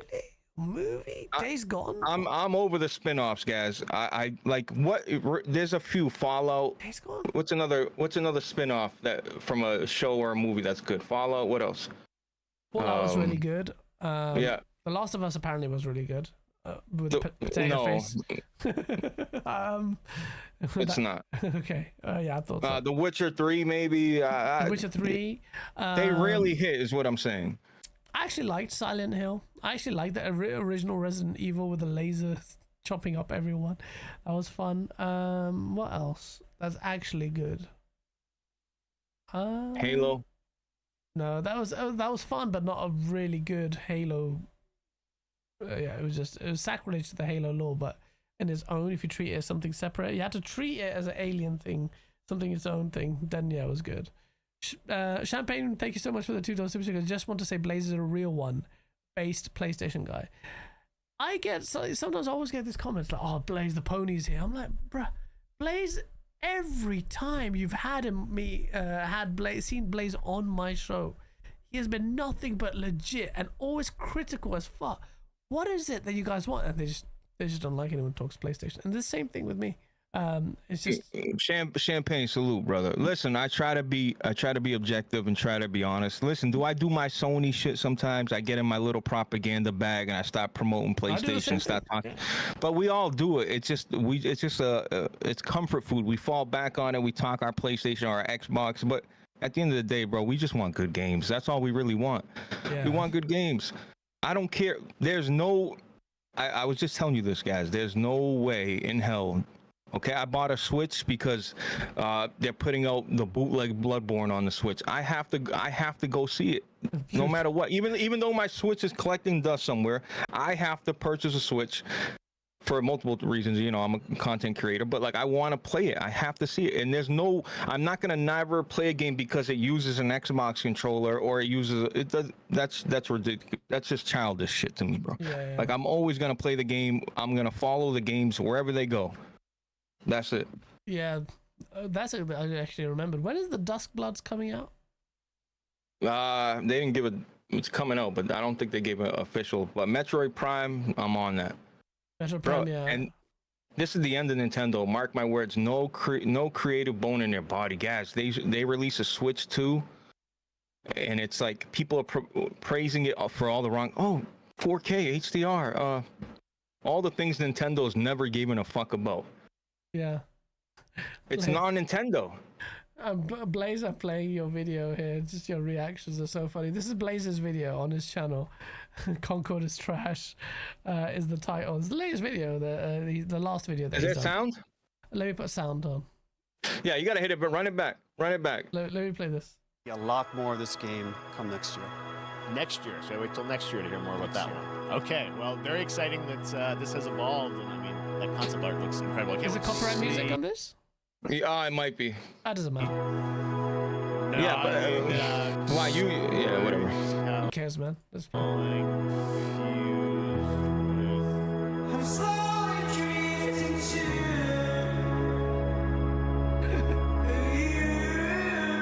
so sick. Look at this. It's sick, bro.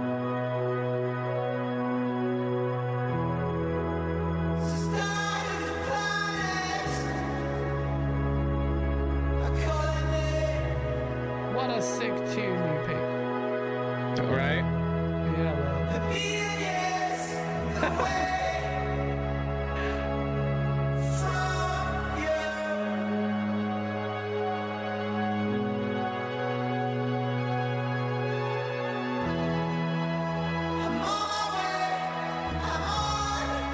Oh, man. Wait for it.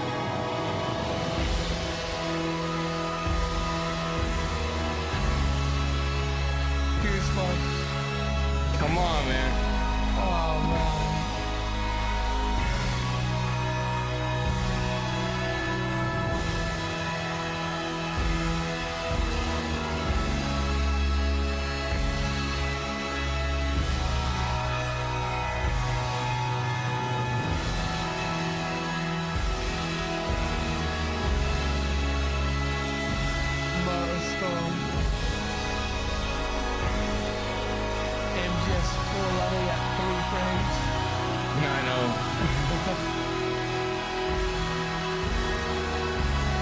You gotta wait for the best part, though.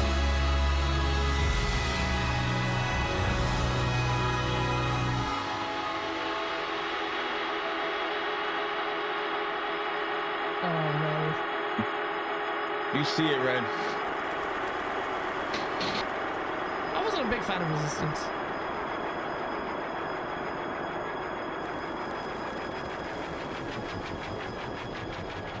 Concord is a 5v5 first-person shooter set in the vibrant sci-fi universe of the Concord Galaxy.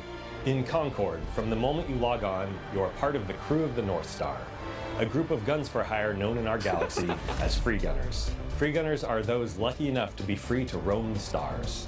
leaning into the asymmetry of the characters, really pushing the possibility space of two different characters colliding. It's all about creating opportunities for improvisation. That's where we can get out of the way and let players find their own magic.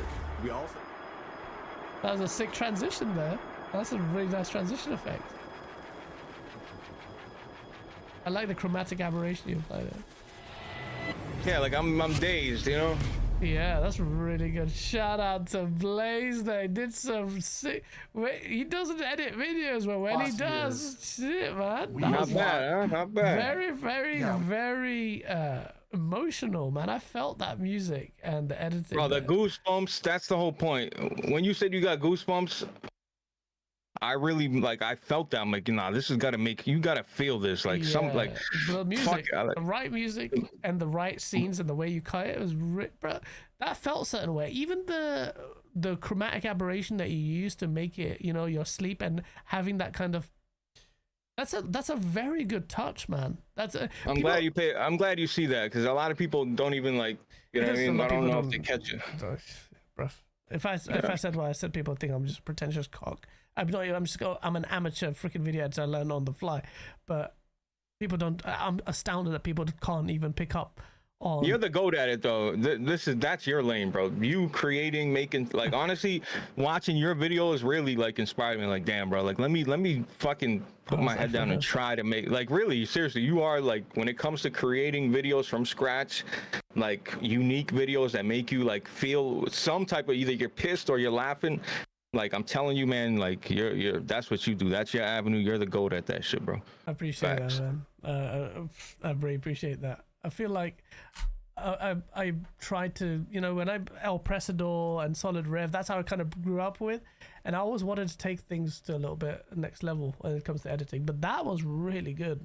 That was, like, I'll be very happy with that video, man, because it's like, wow. There's just the feels of that. Like, if you can get someone, like, raise that hair on someone's arms because of the message that you're giving and the music you're using. Music is so fundamentally important. It's so important. My music, do you know my videos take so long, chat? The last video, I spent 3 hours. 3 hours for an intro segment, and I changed it so many times. 3 hours now, my average for trying to find tracks that I have to buy the licenses for. And it takes ages, but it has to be the right music. I've got a library of licenses. But you know what, guys? How long ago was that video? I mean, yeah, how long ago was that? Oh, no, I'm still working on it. I've got 3 videos actually in the timeline. I've really, like, done the intros, and the intro is really important for me, and I just want to really get the vibes going. I don't sound how I sound in real life, like in my head. I sound like very, you know, the way the voice that you have, very screechy, can be really annoying for a lot of people, and I completely understand that. Because I feel that when I hear my voice back, but in my head it's so different, so much deeper, and that's a challenge because when I'm producing the content, it just, I'm like, oh, I'm delivering a monologue. It doesn't come across. When was the last time I released that video? Do you know what month it was? How many months ago it was? That video that you released was a freaking time ago. I closed that. That was one second. And I'll tell you everything you need to know when you tell me how long ago it was. That was a while ago. Well, that was 9 months ago, a child ago. Yeah, and you know why it was 9 months ago? Look at the views. Like, it's like, damn, bro, if I can't get, I'm not asking for 1 million views, but I'm like, bro, look, I'm telling you right now, I have videos. Look, bro, look at my. You think that's bad? I had a video, video where I go after Xbox. Do you know how long it took me to make that video? Like, I had to go out in the film location, get the suit on, and that suit and that mask, which is a custom made mask, cost me like 300-400 quid. Like, and then filmed that with smoke effects and had the planning shots. That got what, 500, 5,000, 6,000 views? Nothing. You think that's a big difference between 3 and 5? Okay, but what I'm saying is you create videos. That's what you do. You make videos. So when I decide to make a video, you want it to blow up straight away? No, I'm not. No, see, I'm not. Listen, if you look at the comments, people love the video. It's not that. It's got what does it got? Like 2,000 something views. I don't. The almost point is, views. Yeah. okay, the point is, it's 2,100 views. Yeah. yeah. So my thing is like I There's so much edited, shit out there, and then good content gets ignored. Yeah. Yeah, that's all I was saying. So it's it's like whatever. I'll make another one. I want to make more videos though. Yeah, you got to be relentless, man. You got to keep doing that. Thing is, you want to foster a crowd or an audience that actually appreciates the type of content. The comments that I really love are the ones that are like, well, yo, the editing is insane in this. How does this channel have so few views or subscribers? I'm like, yeah. That's those are the best comments, bro. Yeah, I'm like, okay. I tell people every time, guys, after this show, chat, listen to me. It's really important. If you fuck with Gaz after this show, even though you've been listening this whole time, leave a fucking comment, leave an emoji, but that helps a lot. But leaving an emoji, leaving a comment, that helps. It just pushes the algorithm. Just put a dog, say, Blaze, you're a piece of trash. Leave that. I don't care what you put, but leaving comments helps so much. I'm telling you, it helps so much. Yeah, no, it really does. You don't need to feel compelled to do it over the Blazers giving it an ultimatum. Yeah, if I'm saying it, you're not saying it. Exactly. But it does help. But I just got to do more. You just got to keep doing it. You have to work. You got to get reforged with these guys, man. I know that, but at the same time, I feel guilty. There's a bit of guilt there, like just doing it too much. If the audience really, sometimes it works with me. I've really enjoyed a video, and that was amazing, and I've forgotten to hit like myself until the guys told me to, and I'm like, yo, oh yeah, shit, of course I enjoyed this video. Why didn't I like it? So there's an element of truth to that. Look at this Warhammer. Let me show you right now. Chat. I know we're kind of going. This is extra time, but this video, my Warhammer stuff, 2K views, 100 views less than you. This intro didn't need to be like this. I'll put it up so you can have the music. I edit this with sound effects. I seen this was fire. Yeah, no, this was fire. I seen this one. I loved it making it. Bro, this was fire. Nah, this was all around fire. This is clips like slowed down, cut to match the music, and sound effects. I just wanted to do it, and hardly anyone watched it, but I loved it.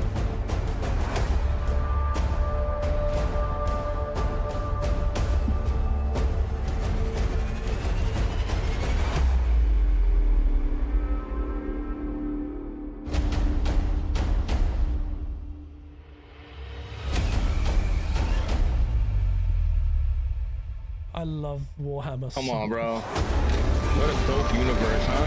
So sick.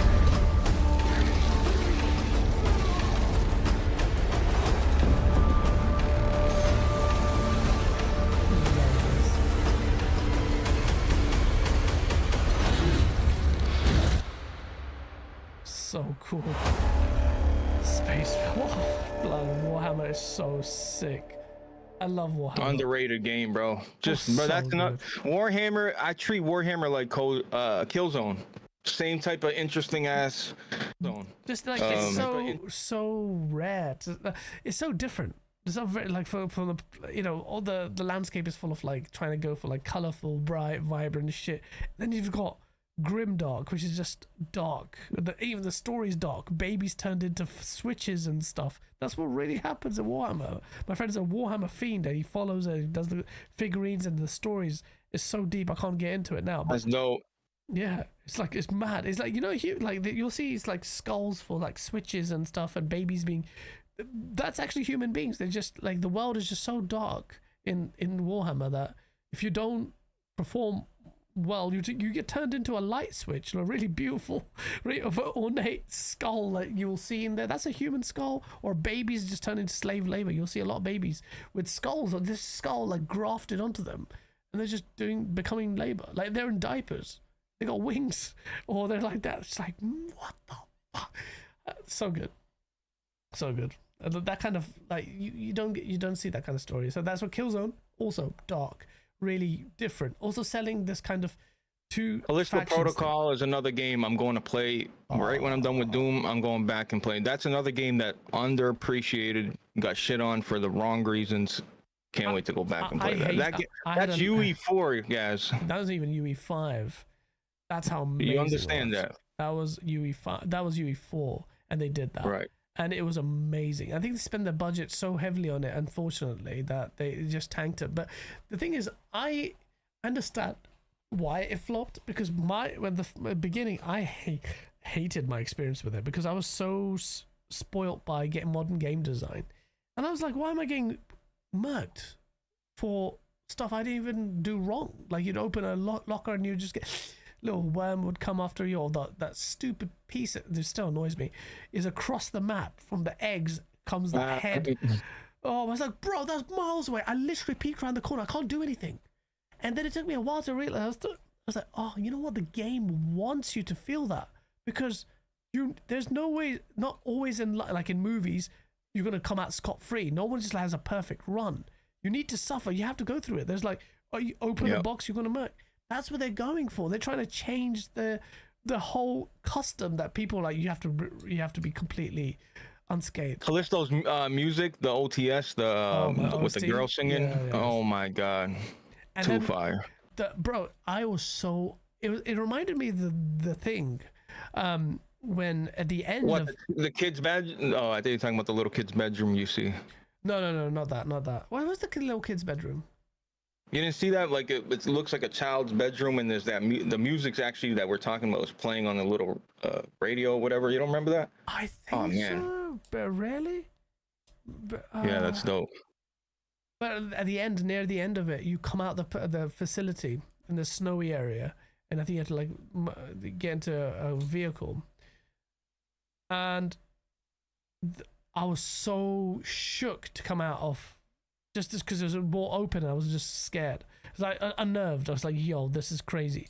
But the amazing part about I'm gonna put some Callisto Protocol here. Sorry, Blaze, if you need to go, just let me know, man. This show. No, I'm chilling, bro.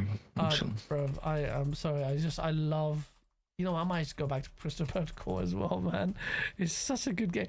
The best thing about Callisto Protocol was at the end, near the ending. Do you remember that little they basically had one of the specimen cut up with the skin like bits like protruding. Bro, insane detail. I'm telling you, that game is, and Glenn has left that studio. Now they're making indie games. It's it's sad to see, man. And if you're Glenn, and if you're that guy that made the developer, I forget what his name, Schofield, Glenn, something like that. Anyway, the point is, yeah.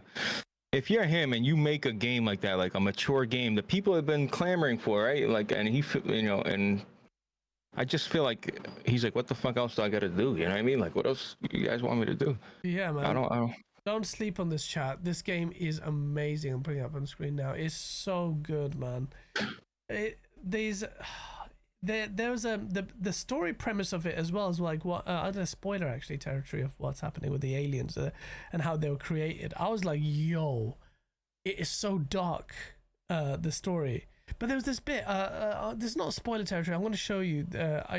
After the story is delivered, it's this room here. It was such a vibe. There it is. This thing was mad. Like, you see it, and there was a camera shot of it. It was just mad. I was like, yo, what the hell is going on here, bro? Yeah, there is it. There's a shot. Wait. Can I go back? This is very just pedantic going through this, but it was so. When you follow the story, look how good everything looks. Yeah. Look at the visuals. A UE4. That's mad, man. They didn't even have all that other shit that UE5 has with the motion capture that they do. Look at the sweat, and it just looks so good. And yeah, man, just like, bruv. But the stories, this is that actress, isn't it? What's her name? I forgot her name. She's in The Boys. Bro, the graphics are amazing. The story is incredible. The game is just amazing, man. It's just too good. Just too good. Oh, that's fire, bro. The shot just came in and I just changed it. So annoying. I'm such a piece of shit. Wait 1 second. My top 5 games: Division 2, Hitman 3. This amazing that they started testing on it. Bro, look at that shot. Yeah, that's fire. That's crazy, bro. That's mad. That's just so fire, bro. Just Callisto was dope, man. Callisto it was a was dope amazing. game. It may I not be for recommend everyone. people go back and play it. Bro, the I combat think was Jack so said brutal. Jack said it. I think he said he likes it better than Dead Space Remaster. I think I don't know. Don't quote me on that. I feel like you said that recently. Now we have a stellar cast. Blaze fucking 4K. Beach Hill Lurker. Thank you, man. Oh shit, that's my man Beach. What a that dude's awesome, bro. Always supporting, bro. Shout out to you, Beach. Yeah, I'll see you tonight, hopefully. Oh shit, yeah, man, definitely. Chat, we've been going on for a while. Sorry, man. This was one of the most enjoyable shows I've done recently for a long time, and we're just saying that because we've gone on for. Bro, we got good chemistry, guys. The problem is, we got shows on the same day. You know. It's great. That's so annoying. So annoying. You know what I mean? It's like, damn, bro. So I just did this show with you, and then I'm gonna have to do which I don't mind. I really don't mind, bro. I do a show once a week. It's just a lot. It's a lot of time, but I don't mind. It will drain you if you do that. Yeah. Yeah. I want a Gaz, Rev, and Blaze 4-hour pod. Oh, that'd be amazing. You and everybody else. Yeah, I'd love to do that. That'd be amazing. AK30 on the Pro. I heard Callisto is a real looker on the Pro.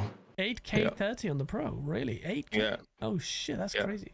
I need to try that Callisto Protocol on PC again. The combat is brutal, man. The way the animations are, when you smack someone against the wall, you just see the blood on the wall, and the body just retracts. Oh, so good.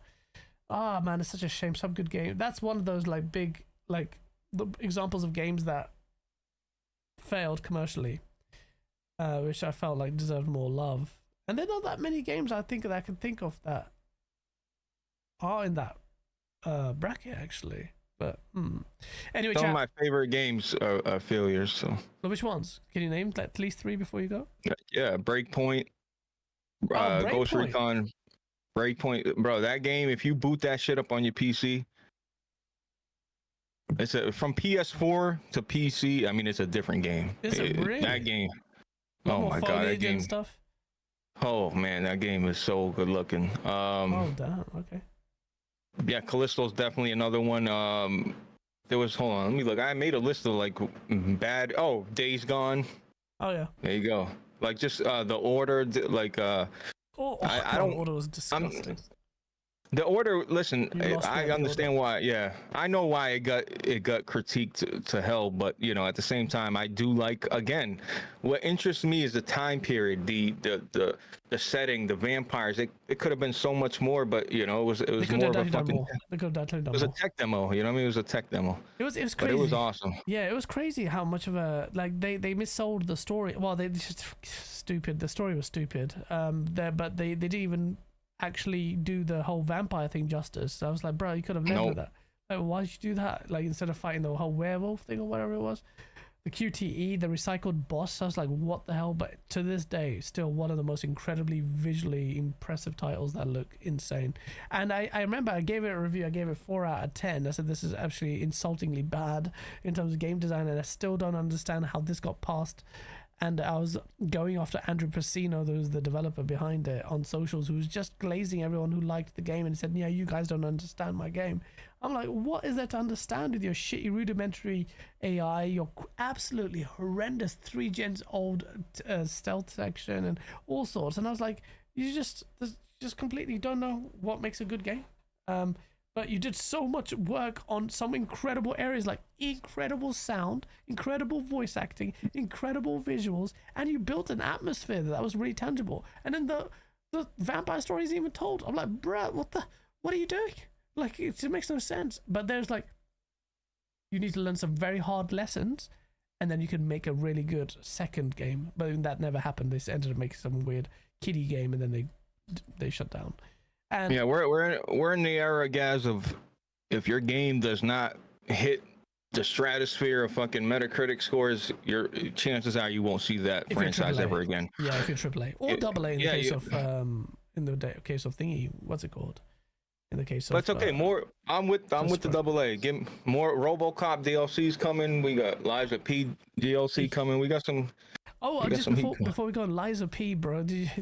Bro, this is cause of bitter debate in our WhatsApp group. They added difficulty modes in they're gonna add to Liza P. And I was like, this is so dumb. Wagwan Bounty. And I'm like, bro, that's so lame. Like, in a Soulsborne game, you're gonna start adding difficulties, and Colt Eastwood was like, bro, you're so dumb. You just want to have like that hype of like, oh, a sense of satisfaction. Oh yeah, I beat it. You guys can't beat it. I'm like, that's not about ego with this stuff. It's about the craft. That sense of achievement is completely diluted. It's the fun in Soulsborne games, and at that difficulty, is the fact that you can share that experience. If someone has defeated, say, Margaret or something, whatever, a big, tough boss, you will know that that person has gone through an experience and earned that kill. And just that journey itself is a story in itself. And then there's like a lot of like rapport with that person. If someone's on an easy mode, there's an easy mode. You know, oh, what mode are you doing? Oh, you doing normal mode? Oh, you do this? It's dumb. And when they did that with Sifu, I'm like, the whole point of Sifu was that you age over time and learning how to fight. The game was brutal. Sifu's really tough. And it's like, you put a difficulty mode after the fact, and I was like, it kind of takes away from the spirit of the game. Just don't get it. Yeah. But I need to play From Software would never. Yeah. From Software would never. Yeah. You lose your whole identity at that point.